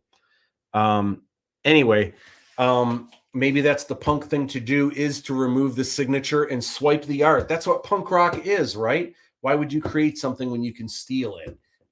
That's the whole punk mentality. So maybe I shouldn't be upset. I have no idea. But in general, what I would say is, to me, it's always interesting how upset the art community gets at the idea of any of this happening. But I think the first thing we need to do is kind of take a step back and, at the very least, at first, be like, okay, someone stole my art, but, like, an aside here, before I figure out legally everything else, take a moment and revel in the fact that someone stole your art. Someone thinks your art is that cool that they stole it. Like, I feel like now you've made it. Like, if that happens, like, that's pretty cool.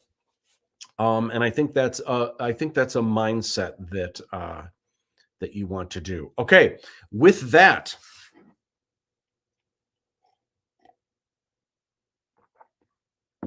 the question is anyone yet stealing from Aladdin 3477? Well, on the surface, for the most part, no. And in fact, I fully embrace anyone illustrating the characters. I've got the draw this in your style. I am all about anyone recreating any images with art, sharing them. I feel like all it's doing is spreading the name on the brand. But is anyone actually making money off of Aladdin 3477? And the answer is yes, and even on Amazon. So there is a person who I have discovered is creating, and I have to thank Dave Santia, who pointed this out for me. Apparently someone is creating, what is this? It's an Aladdin 3477 Djinn of Wisdom. This is the poster. This is the first teaser poster that came out for Aladdin 3477. It's got the silhouette of Aladdin and Fiji up in the corner there.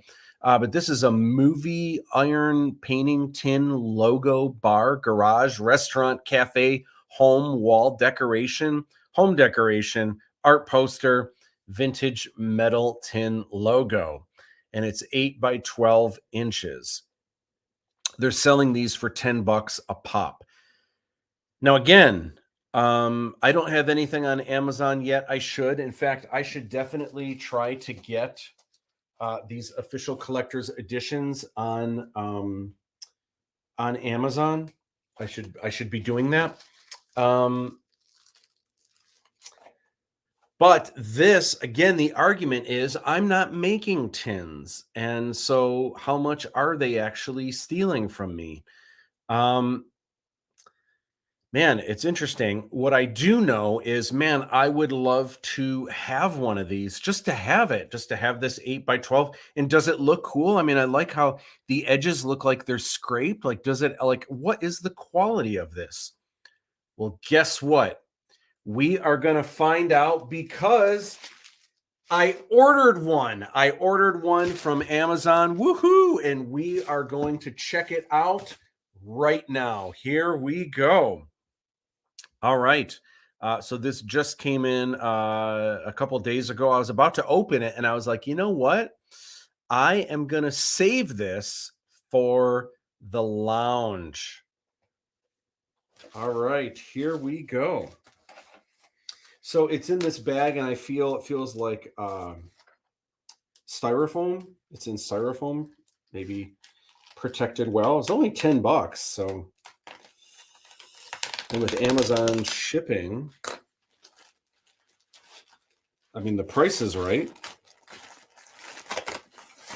And again, this is another situation where, if I like the way that it looks, should I just contact this person and say, hey, can you just do all my tin signs for me? We'll go into business together, maybe. All right, here is the styrofoam, and there is more. because I don't want to ruin the sign.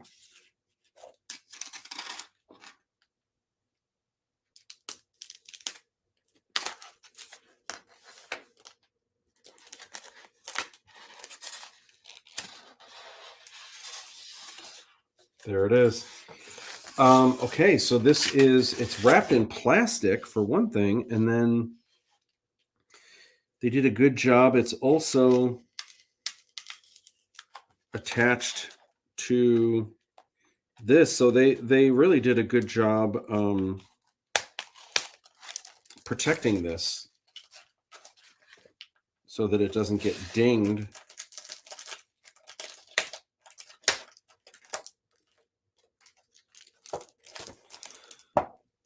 It's pretty thin, but I mean, as expected, it's a tin sign. All right, how does this open here? Well, it's dark in here, so I'm going to turn on a light.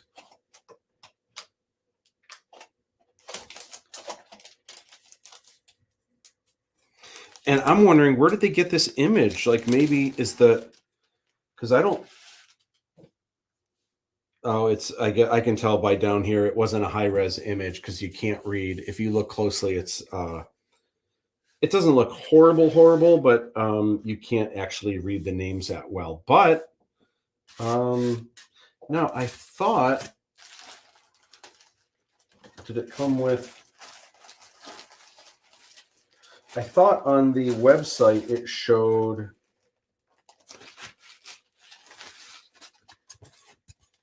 It showed that it came with like hanging pieces or something like that, although I'm not seeing them here. Maybe that was something I had to select.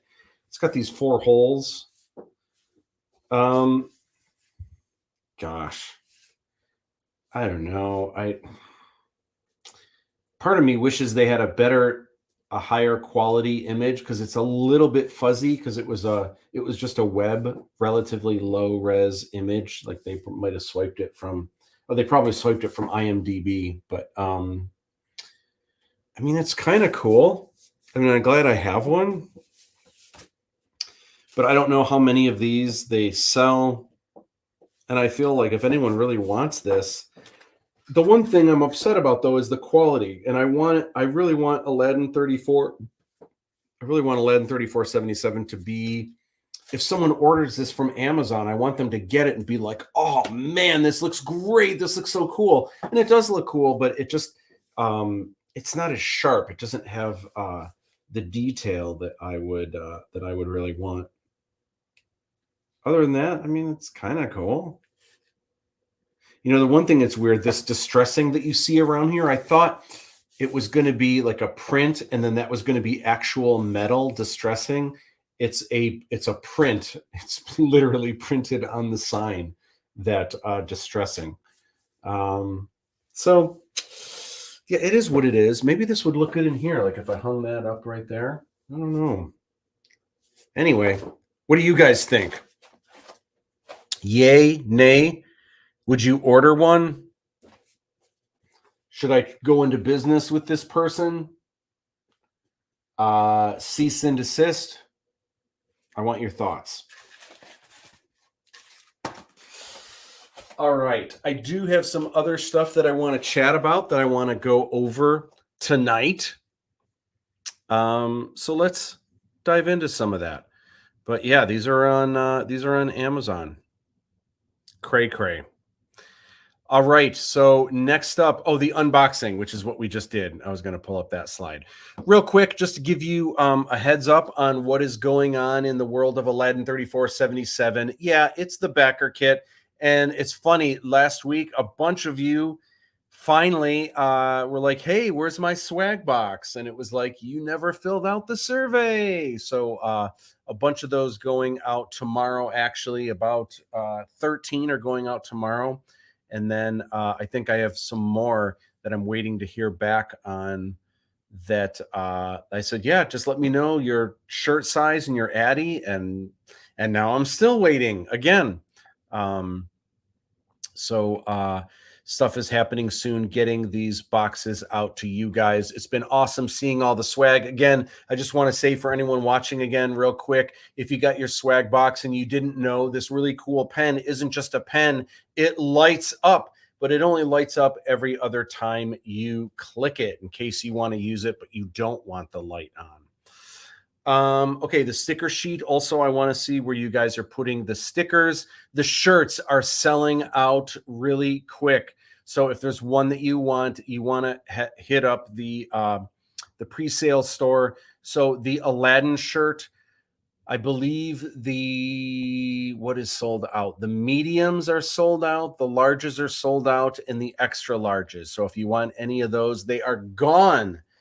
And if you want a smalls are available, double X's are available, and triple X's are available. So some of you might be asking, okay, so a lot of these shirts are selling out. Are you going to make more? Why don't you just make more? Well, because these are difficult to make, and the way that I do shirts, I like the utmost quality. So like stores, I order these in bulk so that they're ready to go. It's also really good screen printing. Unlike some of the print on demands, I also wanted to make sure the quality of the shirts, literally, I went to the place and I was able to feel the different kind of shirts that they had. So it wasn't a surprise and like, oh, I just got what I got. So will these shirts ever be available again? The answer is no, and kind of. So part of what I want to do with everything Aladdin 3477, I want everything to be quality, but I also want everything to be special, and I want everything to be an experience that is unique.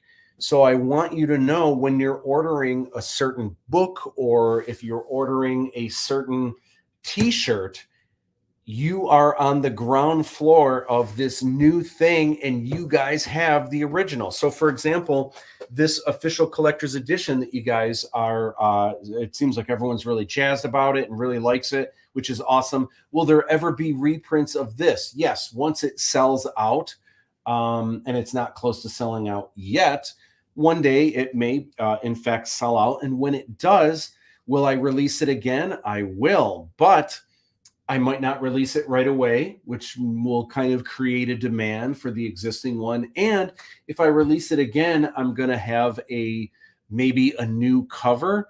And what's cool about that, some of you might want the new cover, but also for those of you that have the original, you'll know that it's the original because I will never release it with this cover again. So anytime if you, for whatever reason, if you wanted to sell this on eBay or something like that, everyone would know right away that you have one of the original copies from the get-go, from the first original Kickstarter for Aladdin 3477. So the same is true of the shirts. So it's possible, for example, now on the Aladdin Sick logo for Aladdin 3477, I believe the mediums are sold out for this. Once all the shirts are gone, I probably won't do another one anytime soon. But if I do make reprints of these, I won't do the same colors. So I might change the color of the 6 symbol in the background, for example. That way, you know, if you ever see this shirt with the classic gold logo and the purple in the background, the cool distressed purple sick logo, you'll know that this person has one of the original. They are a legit fan from way back in the day that has one of the original Aladdin 3477 silk screened shirts. So that's what I'm trying to do. Fiji larges are gone. We still have Fiji in other sizes, but they are definitely going quick. But if you want a Fiji in the size large, too bad. You didn't jump fast enough to get one. That's how it is. Now, the Princess Kamala shirts, I am not sold out of any of that size yet. I can tell you that they're moving fast. Part of what it was is when you're ordering these shirts, there are different quantities that if you order this amount, it's a certain price. But if you order this amount, which may be 50 more or 100 more, or when you start getting into larger numbers, 250 more, 1,000 more, as soon as you get into a new quantity, the price bracket changes and your cost per shirt comes down the more that you order. It's difficult though, because you're spending more, but it's just that your price per shirt that gets made is smaller. So assuming you sell out of all of them, you're kind of making more money in the end, but you're paying more money up front. Anyway, so for the princess, there was a particular bracket that I wanted to get into with this shirt, but that meant that I was printing a few more extra, maybe quite a few more extra than I was with the other shirts. So that's why none of these have sold out yet, but they are going quick, and they will be selling out faux show. They look awesome. And I think girls will dig this, but I think guys would dig this too. I love this. Kind of has like a punk rock look to it, but it's kind of it's a Bollywood princess is what it is. Lochan Shyamalan. Mediums are sold out. So if you want a medium Lochan Shyamalan, too bad. You snooze, you lose. All gone. Bye-bye. But I do have smalls. I do have large, extra large, double X, and triple X. And I just really dig the artwork on this. It's just kind of a cool retro look. All right.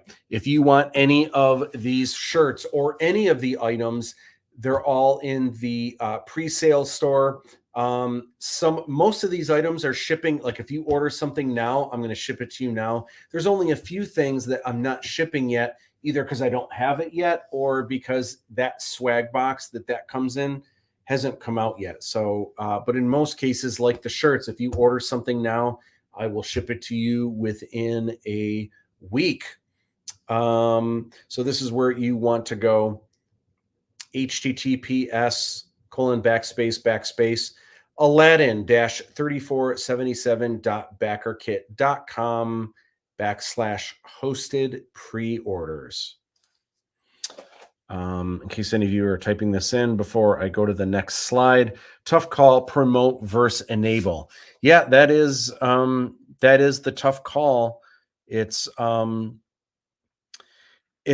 promotion, but it's also someone who admires your work. It's not just, you have to understand when someone steals your work in any form of that, as an artist, they're not stealing it. I have to believe they're not stealing it because I stole their work. Yes.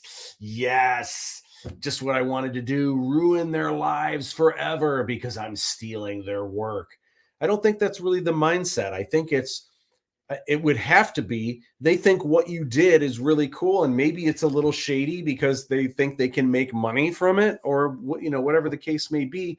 But ultimately, it's because they think what you do is pretty cool, and they either wish they did it themselves or they want to be like you and do it too. But whatever the case is, I think there's that's kind of the angle to look at it and to really think about it and really try to process the who, what, where, when, why, and how.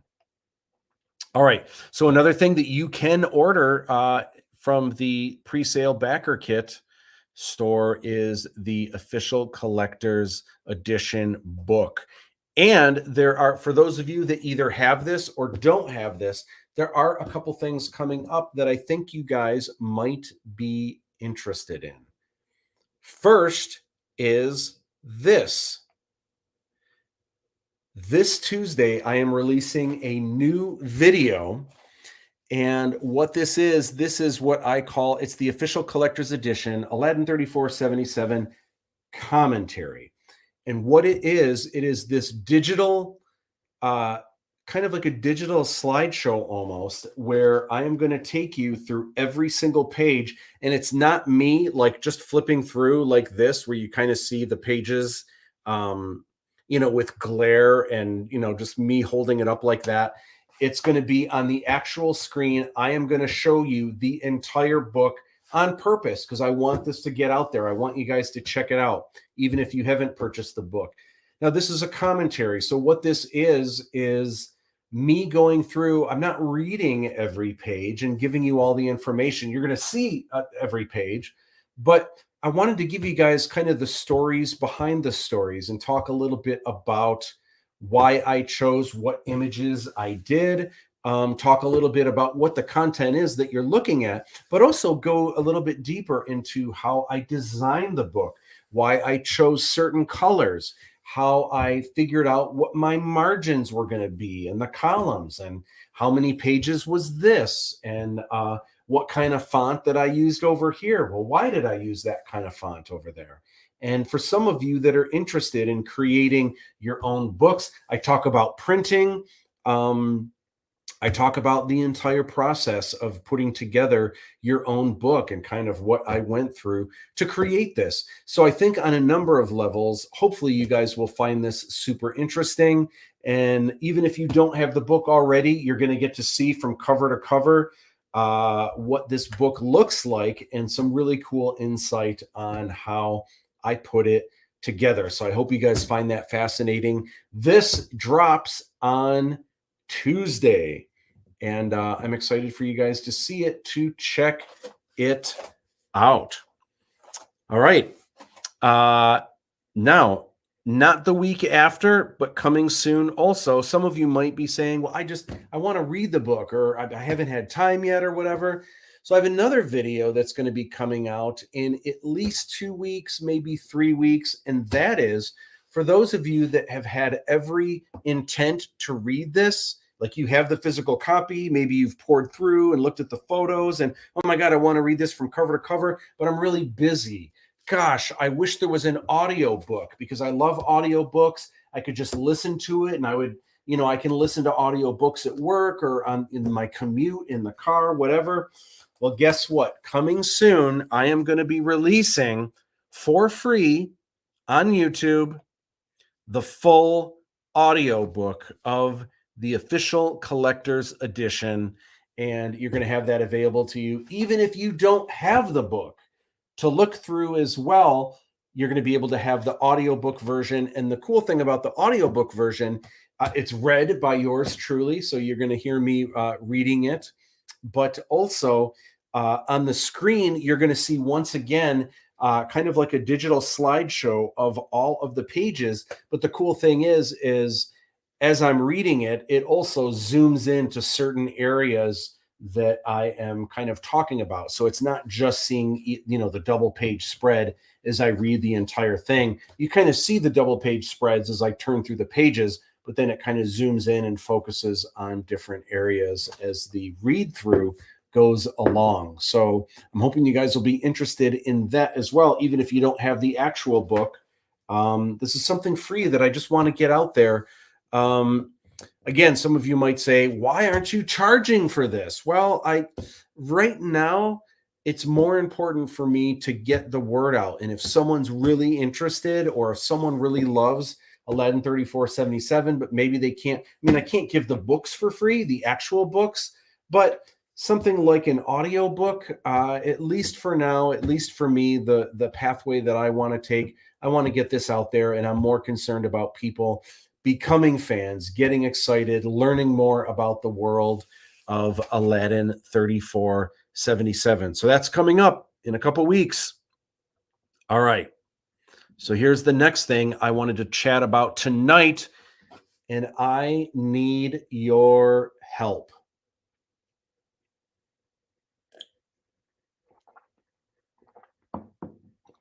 All right. So as you guys know, I have these swag boxes, these 4 swag boxes for Aladdin 3477. Each swag box is a different size or a different shape to hold whatever items are going inside it. So the first swag box, do I have one back here? I don't, but the first swag box, it's a little bit thicker than this, but it's kind of like this size, and it had the official collector's edition. It had a shirt or two, depending on what you ordered, some minifigs, the light pen, the Fiji magnet, the Fiji enamel pin, right? All of these cool things in the first box. The next swag box that's coming out, as I may have mentioned before, the next swag box is going to be a tube. And the reason why the next swag box is what all of the posters or anything that's poster related or print related is going to go in. Well, a poster, unless I fold it, you guys don't want me to fold the posters. A poster obviously isn't going to fit in a box like this. And even if it did, if there was also books in there and t-shirts and stuff, it would kind of crumple around and crease the poster. So the posters need to be safe. So the next swag box that's coming is actually going to be a tube. But here's the cool thing. The posters get rolled, they get put in the tube, but then you've got all the space on the inside. Now, there are certain things that you can put in that tube once the posters go in where it's not going to damage the posters. But it's got to be things that are light, and it's got to be things that are small enough that can go in there. So one of the things that won't be coming in the next swag box are enamel pins, because even though those are small, and I don't have one handy here to share, those are small, but they're kind of heavy enough and sharp enough that they could scrape the I guess it would be the outside of the posters inside the tube if they're kind of rolling around in there. So that would be hard to do. There is going to be four more trading cards that get put in there because the trading cards aren't really going to damage the prints. There also is going to be 2 new minifigs that are coming in. But again, the minifigs come in their little plastic bags, the little pieces. So if they're shuffling around a little bit inside the tube, that's not going to damage the posters that are securely inside the tube. So one of the items, one of the reveals that I have tonight, what I want to do is one of the 8 items that you get in your swag box is going to be an Aladdin 3477 bandana. Now, I don't hear anyone. It's going to be an Aladdin 3477 bandana. Oh, thank you, guys. All right, now I know you guys probably may or may not have been cheering at home. So here's one of the reasons why I want to do a bandana. For one, I think it's really cool, and I would love to have one. Are there bandanas in the world of Aladdin 3477? There are not. This would just be a promotional thing that I think would be cool. There's a number of reasons why I'm doing this. One is I'm limited for the second swag box. I'm limited to items that can kind of go in this giant tube. And a bandana is great because a bandana can get kind of tucked in. And that's not only not going to hurt the posters, that's actually going to help cushion some of the items inside and maybe help the items from not getting rustled around in the in this tube as much. So a bandana is great. And there's different ways to design bandanas, and that's kind of what I wanted to chat about tonight, knowing that you guys are getting a bandana, an Aladdin 3477 bandana. What are some of your ideas? Now, there's a lot of things to consider. One is that people use bandanas in different ways. And so knowing that, what are the different ways you would use a bandana? And if you had an Aladdin 3477 bandana, how would that be? Now, some people hang bandanas. Some people, it's like wall art, right? And it looks really cool. And there is an art to bandanas where they're kind of like symmetrical, both vertically and horizontally. Not always, but sometimes they are. But also, you want to have an image. Here is actually a friend of mine, Brett Michaels. He's always got, the bandana tied around his head, right? So it's got to be something cool that if someone is tying it around like a bandana band, not band like music, rock band, but like a band that goes around the head, it's got to be something where in order to get around your head, you've got to have it go at the angle, this diagonal here. So it's got to be something where when it's tied around, that middle part has to look cool or has to look good across the front, and you have to do it in a way. So, for example, some of you might say, oh, cool, just put Aladdin 3477 in the middle. But do people really want to wear a bandana that says Aladdin 3477 across the forehead? I don't know that they do. So that's my question for you. How should I be designing this? Should I be designing this in a way where from afar it kind of has a look like a normal bandana, but then maybe when you look close, maybe these little things here are actually jinn symbols when you look close, and maybe this thing here in the corner is actually Fiji, right? Or a Lochan Shyamalan helmet or something like that. What do you think would be really cool for a bandana? Now, there's more to consider. There's even more to think about. So, for example, I was looking for it earlier. I've designed a lot of shirts for the band Poison, and the funny thing is, I know the guys in the band, but when I've designed shirts for Poison, it wasn't through the band; it was through Sony. So the funny thing was, there have been times where the guys have given me a call or shot me a text and said, "Dude, we're actually looking at your artwork right now." Not because I sent it to them, but because I had a job through Sony. And then Sony was presenting it to the band, and they were looking closer, like, dude, that's Matt Bush's artwork, which was kind of cool. So one of the things that was interesting is there was once a Poison bandana that I illustrated, but the story behind it, I never knew that I was illustrating a bandana for Poison. What happened is I've designed a number of shirts for Poison throughout the years, but there was one design that I did that I believe they made it into a shirt, but then they also made it into a bandana. And I remember when I saw the bandana, I was trying to find it. I've got it. I couldn't find it in my warehouse area over here. I think I have it somewhere upstairs, but I couldn't find it.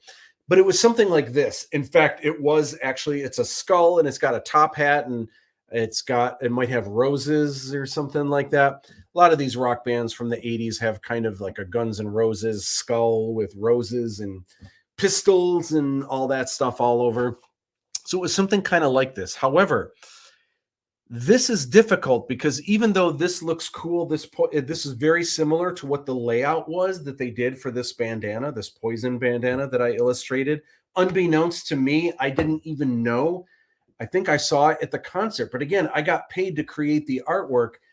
Once I create the artwork that I'm paid for, Sony can use it however many times they want, however they want. So the thing that's weird to me is this looks really cool hung up like that, but you have to understand, if you were now to take this image and fold it like a headband, first of all, it would be on a diagonal, and maybe you would think that's okay. Of course, it might be a diagonal upside down, depending on how you fold it, which could be weird.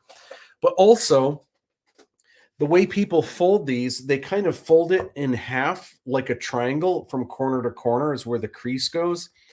So it would be splitting this in half, and then you would be choosing which half, the top part or the bottom part at an angle, would you want to have across your forehead. And it would be a part of a skull where part of it's it would just be, to me, I would think that would be awkward if you tied it kind of like that going over your head. The other thing that people do is sometimes people fold these as a do-rag, where it's not just a band going around like that, but it's actually covering the head almost like a hat. Again, they fold it in half from corner to corner, so it's like this giant triangle, and then they tie it around just like a headband, but the flap is kind of going over, and they usually kind of tuck that behind where you're tying it. Okay. So some things to consider here. One is that I could just have stuff and just put stuff all over, like this one that I found on Google.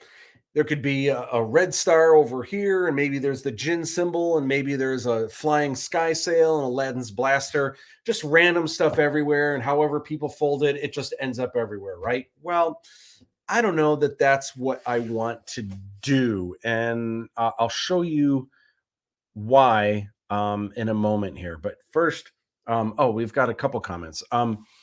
So Barry Punny comment says maybe the gin symbols or futuristic writing on the edges. Ooh, I hadn't even considered mini Fidgies, cool. But the logo, Aladdin 3477 in the middle, black and gold colors would be cool. Gosh, I like that. I hadn't even considered the kanji. Gosh, I got to write that down because, yeah, of course, like, or futuristic writing and stuff on the edges. That's a great idea.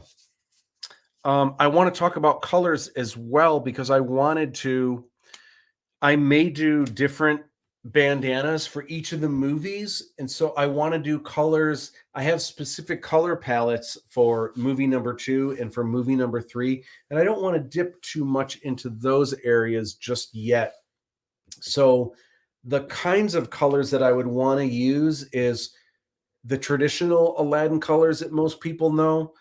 For the most part, warm golds. I mean, you guys have seen the logo, right? So like maybe browns, but like amber, yellow, orange, red. And then in some cases, like contrasting with the gold, purple is kind of like, it's like an Aladdin color that it's like those colors that you see and you're like, oh, it's totally Aladdin.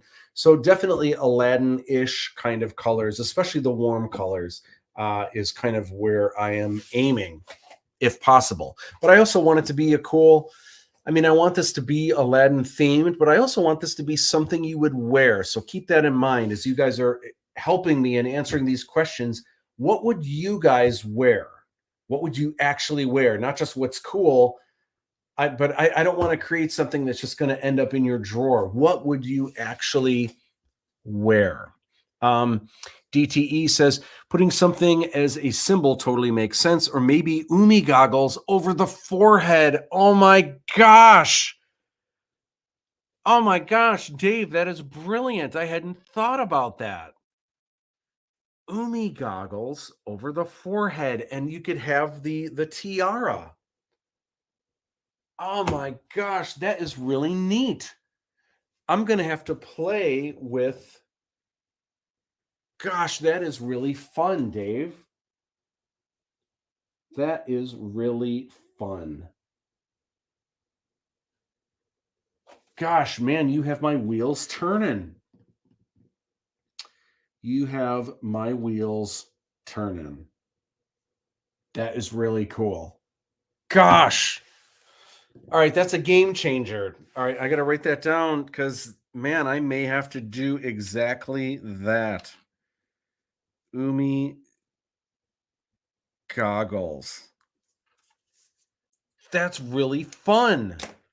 All right. So here's something that I wanted to share with you guys with the whole bandana thing. I've created a bandana before years ago. And this was back when way before this would have been even before I knew I was going to make Aladdin films. I knew I wanted to make a sci-fi saga, but I hadn't yet come to the conclusion that it would be Aladdin set in the future.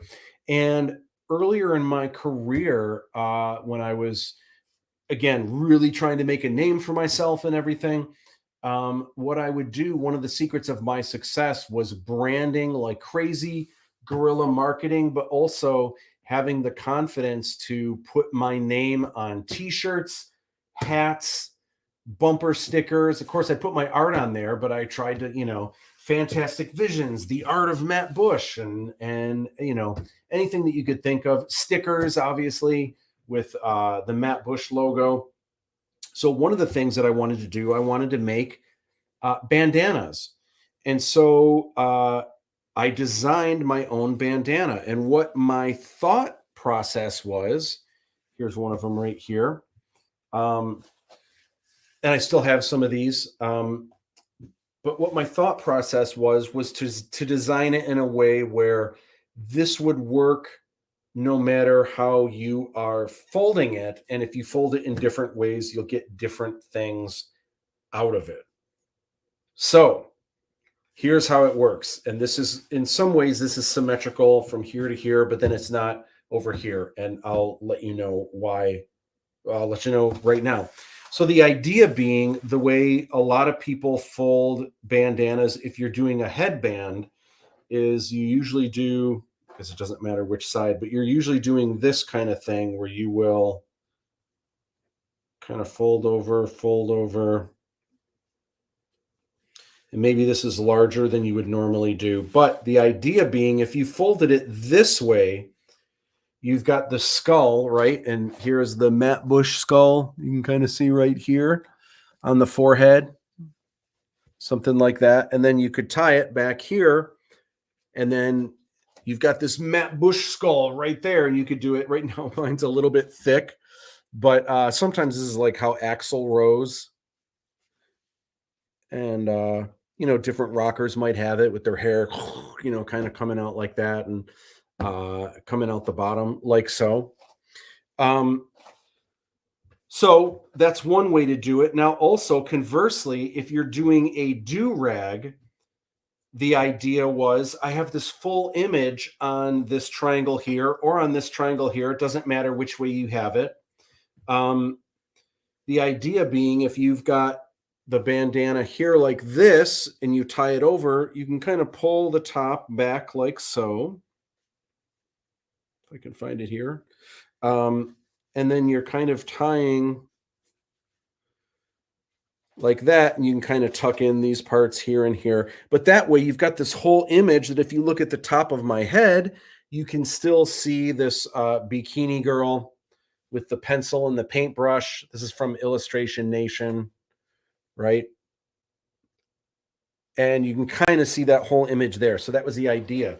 Now, however, people use these in different ways. So one is some people use it like a kerchief. And even, for example, my girlfriend Casey and I, we have a dog named Kip, and we think it's the cutest thing ever to have a bandana tied around. This one's still fresh and new, but to have a bandana kind of tied like that, old school, like the I don't know if real cowboys did this, but the cheesy kind of cowboy that's rootin' tootin' with the giant mustache has this kind of like that.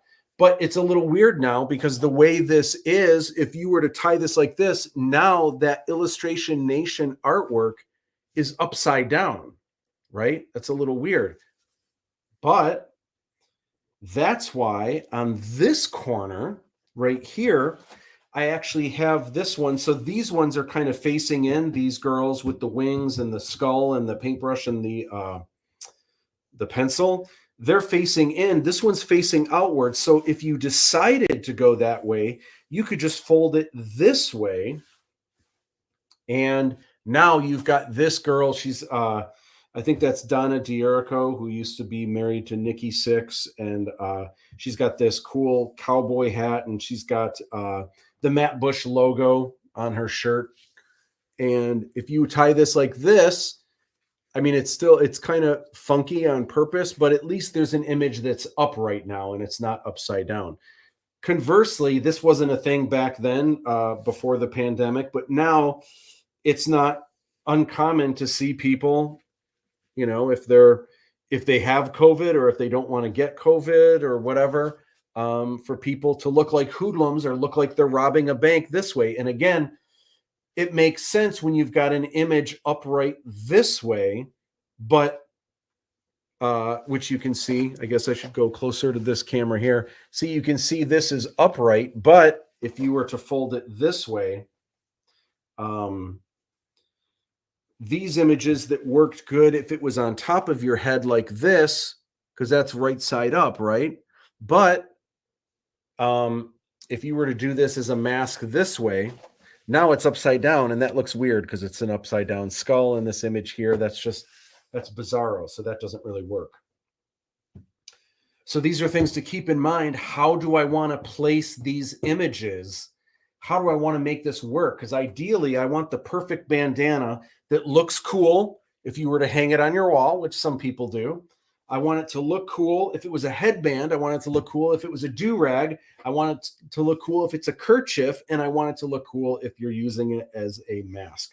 The other thing that I did is I took 2 images. One is Illustration Nation, and the other is this Matt Bush logo with, oh gosh, I forgot her name. I used to do a bunch of artwork for her, and Lisa Marie Scott. Lisa Marie Scott is on the side here. Again, the idea being if you were to fold this way,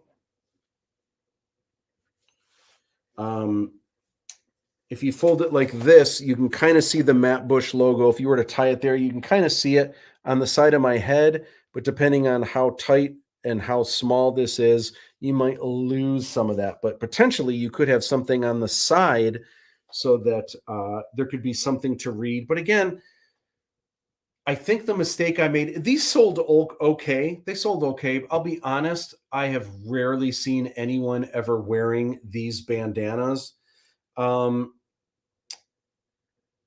Which is, I don't know, which is unfortunate. I really wanted to create something that people would wear and people thought was cool. I think the mistake that I made is I think I went a little too overboard with the artwork and not enough with textures of little things and making it, there is an art, for example, to bandanas. I mean, even though there's stuff all over the place, from a distance, it's stuff. And it's a pretty good mix of texture. It's a pretty good mix of line art where up close you can kind of see what everything is, but from afar it maybe looks like a normal bandana. But in general, there's like a look to bandanas, right? They have patterns, and sometimes it switches and they go in different directions. But all of these bandanas, if you were to tie them on your head, they all look pretty good, and they have similar, there's like a similar thing where sometimes it's a lot of textures and things happening, and sometimes maybe a little more breathing room. And I think with this, I think I did some cool creative things with it and how it folds, but then not as much stuff filling up the rest of it or things in the corners. I don't know. I think I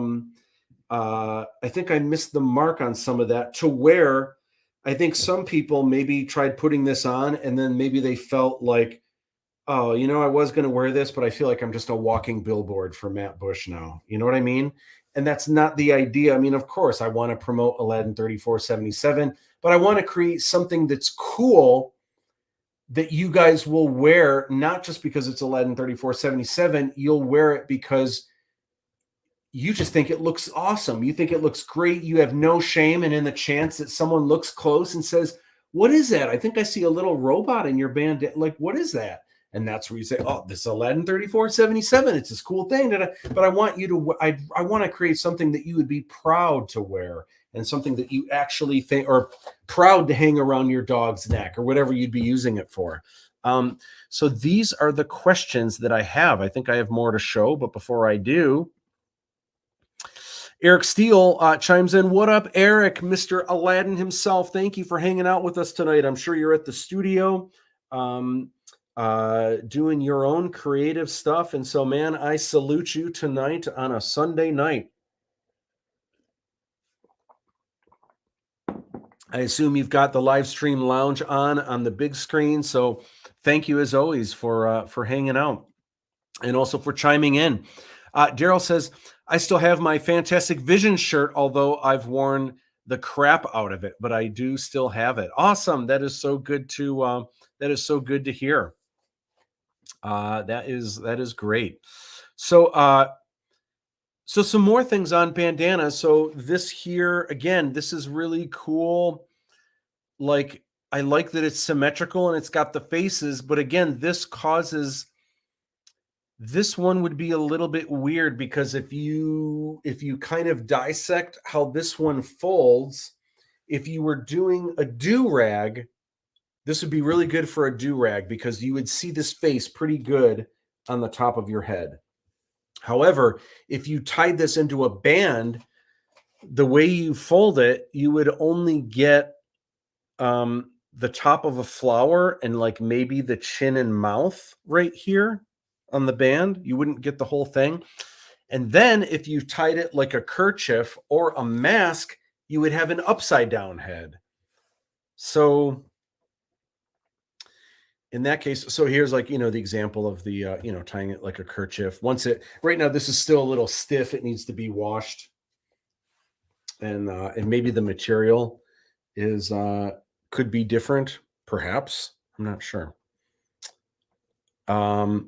This one I thought was cool and inventive, and this kind of goes along DTE with your idea of doing the umi thing. So this on purpose, you can kind of see it's got two halves of a sugar skull. It's neat because it kind of looks like it almost looks like the way the eyes go. It almost looks like it's creating the eyes. But if you were wearing this like a mask, it would kind of put that sugar skull face down here. That's a really, really cool idea. So I did actually do a little bit of thinking, like, do we have any cool characters? We don't have a lot that would have distinguishable face apparatuses. And I wish I would have designed a character, knowing that, I wish I would have designed a character that had a little bit more of an interesting mouth. Now, we do have Lochan Shyamalan, who's got this breathing apparatus here. But the real interesting part, I mean, the whole thing is interesting, but the real interesting part are the eyes and the glowing light here and all these flanking, like I don't know what you would call them, almost like these blades that just kind of go out all over the head. So just having something down here, I don't know if that's enough. I don't know that it's interesting enough. I mean, Darth Vader, I think, is cool. In fact, when the pandemic happened, I actually ordered, I think on Amazon, I don't even know if it was legit, but someone was making Darth Vader, like the bottom breathing mask. But that's so iconic that that was cool. But I don't know that Lochan Shyamalan's is as interesting as that. Yeah. So DTE says the Lochan mouth mask. I just don't know that that's cool enough to where people would have it and be like, dude, look at me. And everyone's like, oh my God, Lochan Shyamalan. Maybe if Aladdin 3477 became really popular, but I have a hard time imagining, even if it became popular, people would see that and be like, Lochan Shyamalan, like that I recognize. I think that would be hard. The one thing I think people might recognize is Umi. Once they've seen the film and they become familiar with who the character of Umi is, having this tied around the head, if I can do it just right, having the goggles and then the tiara things going back like so, that could be really, really cool. Gosh, that is such a great idea. Dang. Thank you, Dave. I'm going to have to mess with that and see what I can see with that. Anyway, but other than that, this doesn't, I mean, hanging this on a wall, and then as a do-rag, you would have the thing upside down. I guess it's interesting enough with the filigree and I forget what those are called. The paisleys are still kind of cool. This is interesting, and obviously this would cost a little bit more money, but not that much more money. And I saw this and I was like, man, the idea of doing a half and half, and especially if it's split down the middle. Now this looks awkward. Like I don't think anyone would ever hang this up this way, but the idea that it's one color one way and one color the other way, this gives people the option, like, hey, this matches what I'm wearing today. And oh my gosh, this weekend I can wear it the other way when I'm wearing, this outfit or whatever. So I thought that was kind of cool. But again, the way this is, it's really kind of questionable. Like, well, this works if they've got it this way, but if they were to turn it the other way like this, now everything is upside down. So, gosh, I don't know. I'm also curious, what do you guys have, again, as a fan of, assuming you're a fan or interested in Aladdin 3477, and assuming that you might wear a bandana from time to time or have use for a kerchief to tie around your dog's neck, or Sometimes maybe you're working or painting and you want to put a do-rag on or something like that. Lots of uses for bandanas. Some people tie 'em around their wrists, right? It's like a wristband. All kinds of uses. Uh, what color schemes would you guys be interested in? If we did the Umi goggles, like that would be really cool, but that should almost be like black or gray. Would be kind of cool with white printing, I'm assuming. Gosh, that would be really, really neat. But I would also like to do something a little more Aladdin themed. You know, a lot of people wear bandanas that are red with white printing. A neat look for a lot of the, you know, we've got things like the Red Star and the Romo that are red with yellow, like warm yellow marigold accents. So before we were kind of having this discussion now, I was kind of thinking, man, it'd be cool to have red bandanas and not white printing, but yellow printing. And that would kind of have a cool vibe. And I think those colors would be cool, but is someone going to get that and be like, oh, this looks cool. Oh, but I'm not going to wear this on my head because red and yellow. I don't think, you know what I mean? Like what are some colors that you like, or what are some colors that might be Aladdin themed, but yeah, you would never wear it. So like purple and yellow is great because the purple is dark and then the yellow is lighter printing. So the printing really stands out. Sometimes it's harder if you've got something like blue and green, like if you've got if the fabric is blue but then the printing is green, like it might not stand out as much, and sometimes it competes because the colors are too close to each other in value. So questions for sure. Blacks, golds, yellow, maybe. I like that. You know what, I love that idea. The only thing that is like, man, the whole idea with Umi is that would be white. Of course, maybe the answer is doing something like we're looking at right now with this. Maybe one side is white, or maybe the Umi stuff is white, and maybe the other side is more marigold colors or something like that. Interesting. Very, very interesting. All right. Well, this week, this is one of my things on my to-do list this week, is to start coming up with ideas. So I may have some stuff to show you guys next week. Very interested.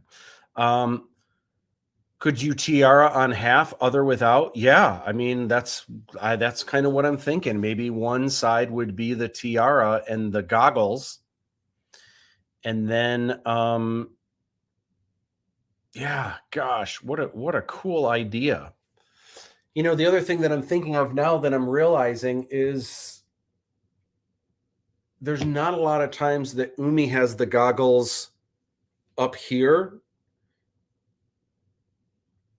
because she's got the tiara on, or there are times, I think there's a hot minute that she's got the goggles up here, but then she doesn't have the tiara. And I think the tiara is what really makes it Umi. Otherwise, it's just goggles. Although she does have goggles. Oh yeah, her goggles are somewhat distinct. So yeah, I'm kind of, maybe I should just do the tiara. Maybe the tiara is where it's at. Gosh.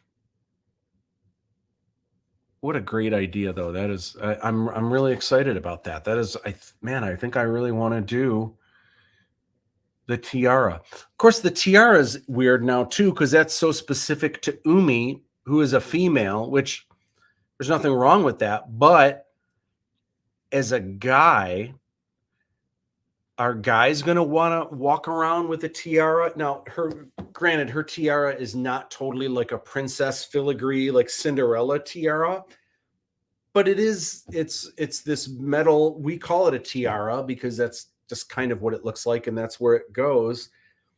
Are guys going to want to walk around with the tiara side? And maybe, well, no, they can just flip to the other side. And I guess maybe that's the easy answer. They can flip to the other side if they wouldn't wear the tiara. Yeah, dudes may not wear the tiara, hence the option possibly. Yeah. Yeah, I think we just answered my own question. Yeah. All right, that's interesting. I'm kind of excited about that. That's a really cool idea. That's really cool.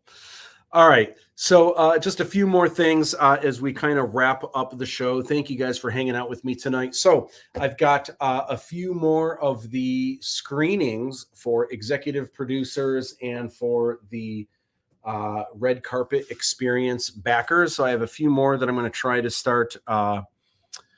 Last week just kind of got away from me. And also I had to finish, I had 5 pages of notes on sound that needed to get updated, and that I did get through. I've got those updated.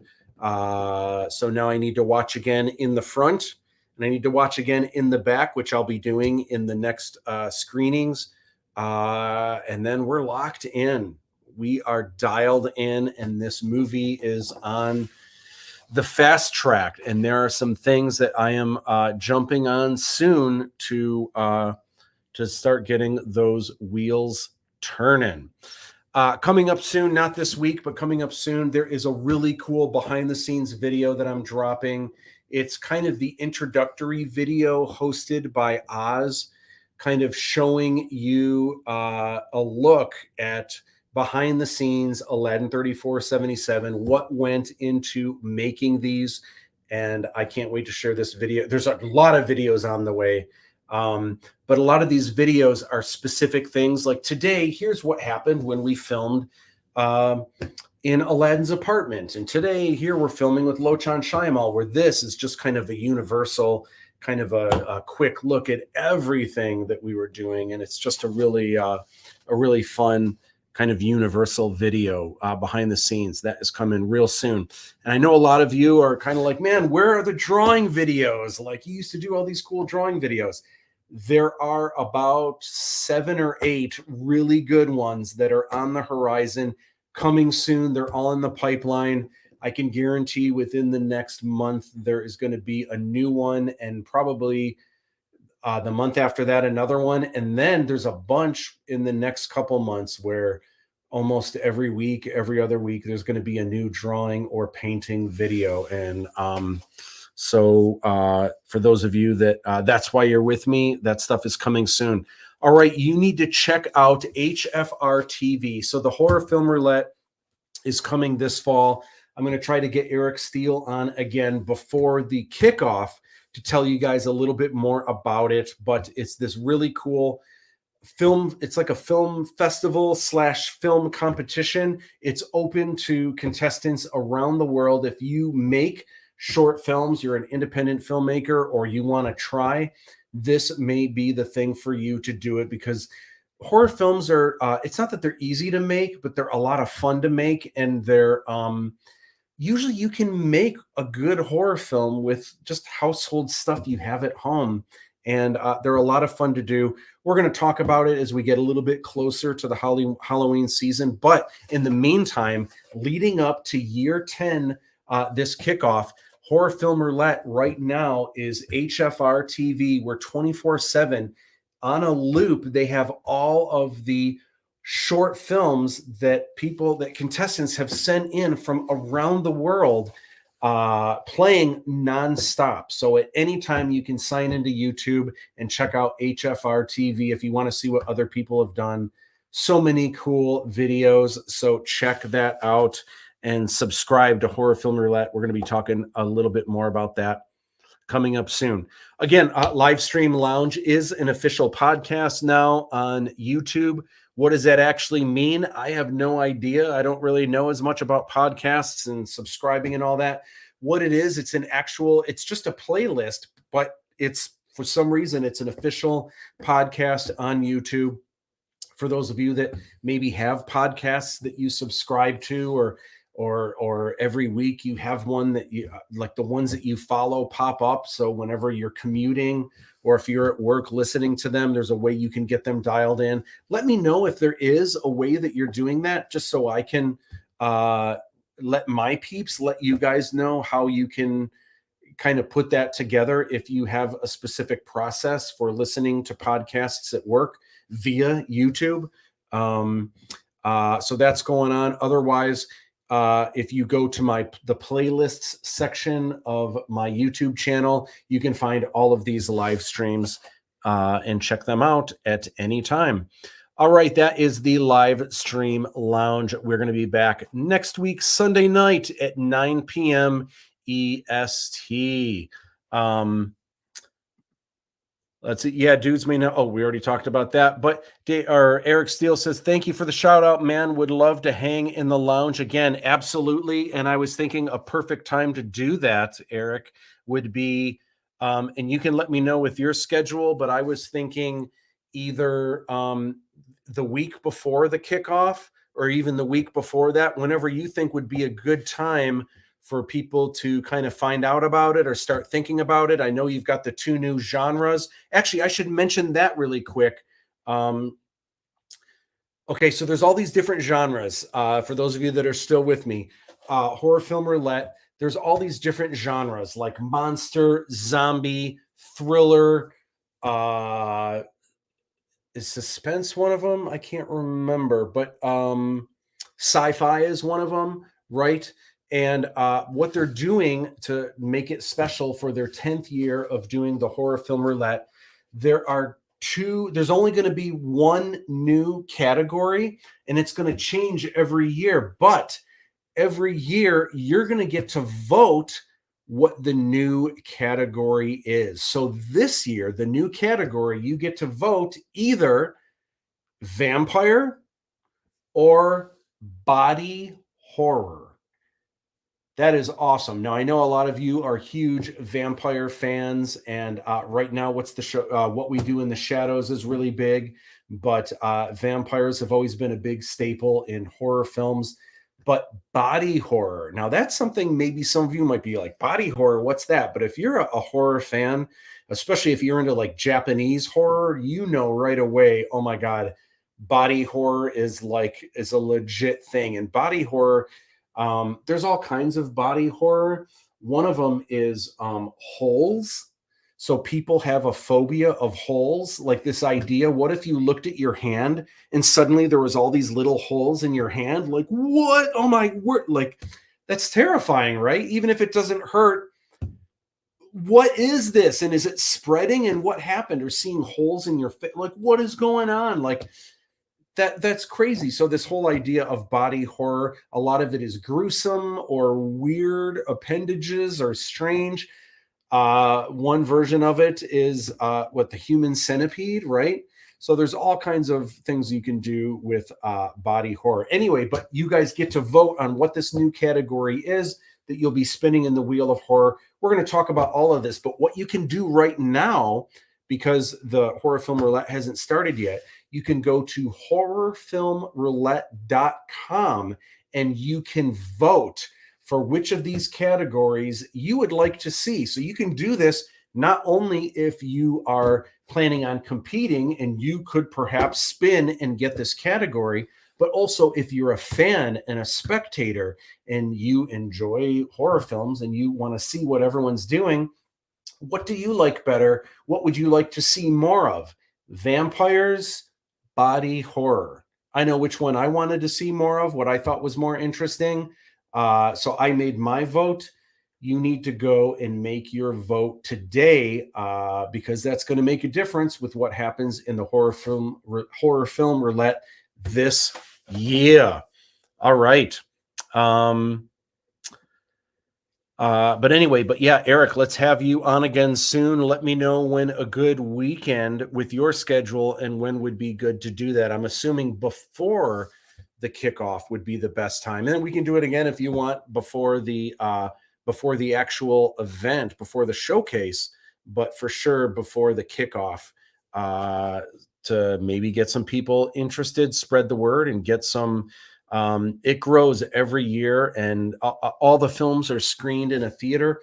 It's cool. It is really neat, but this is Halloween. We're getting close to it, but we're going to talk a lot more about it as we get closer.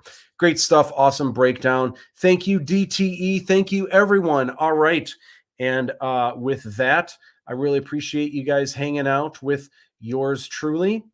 It's been another exciting episode. I will see you guys next week, Sunday at 9 p.m. EST.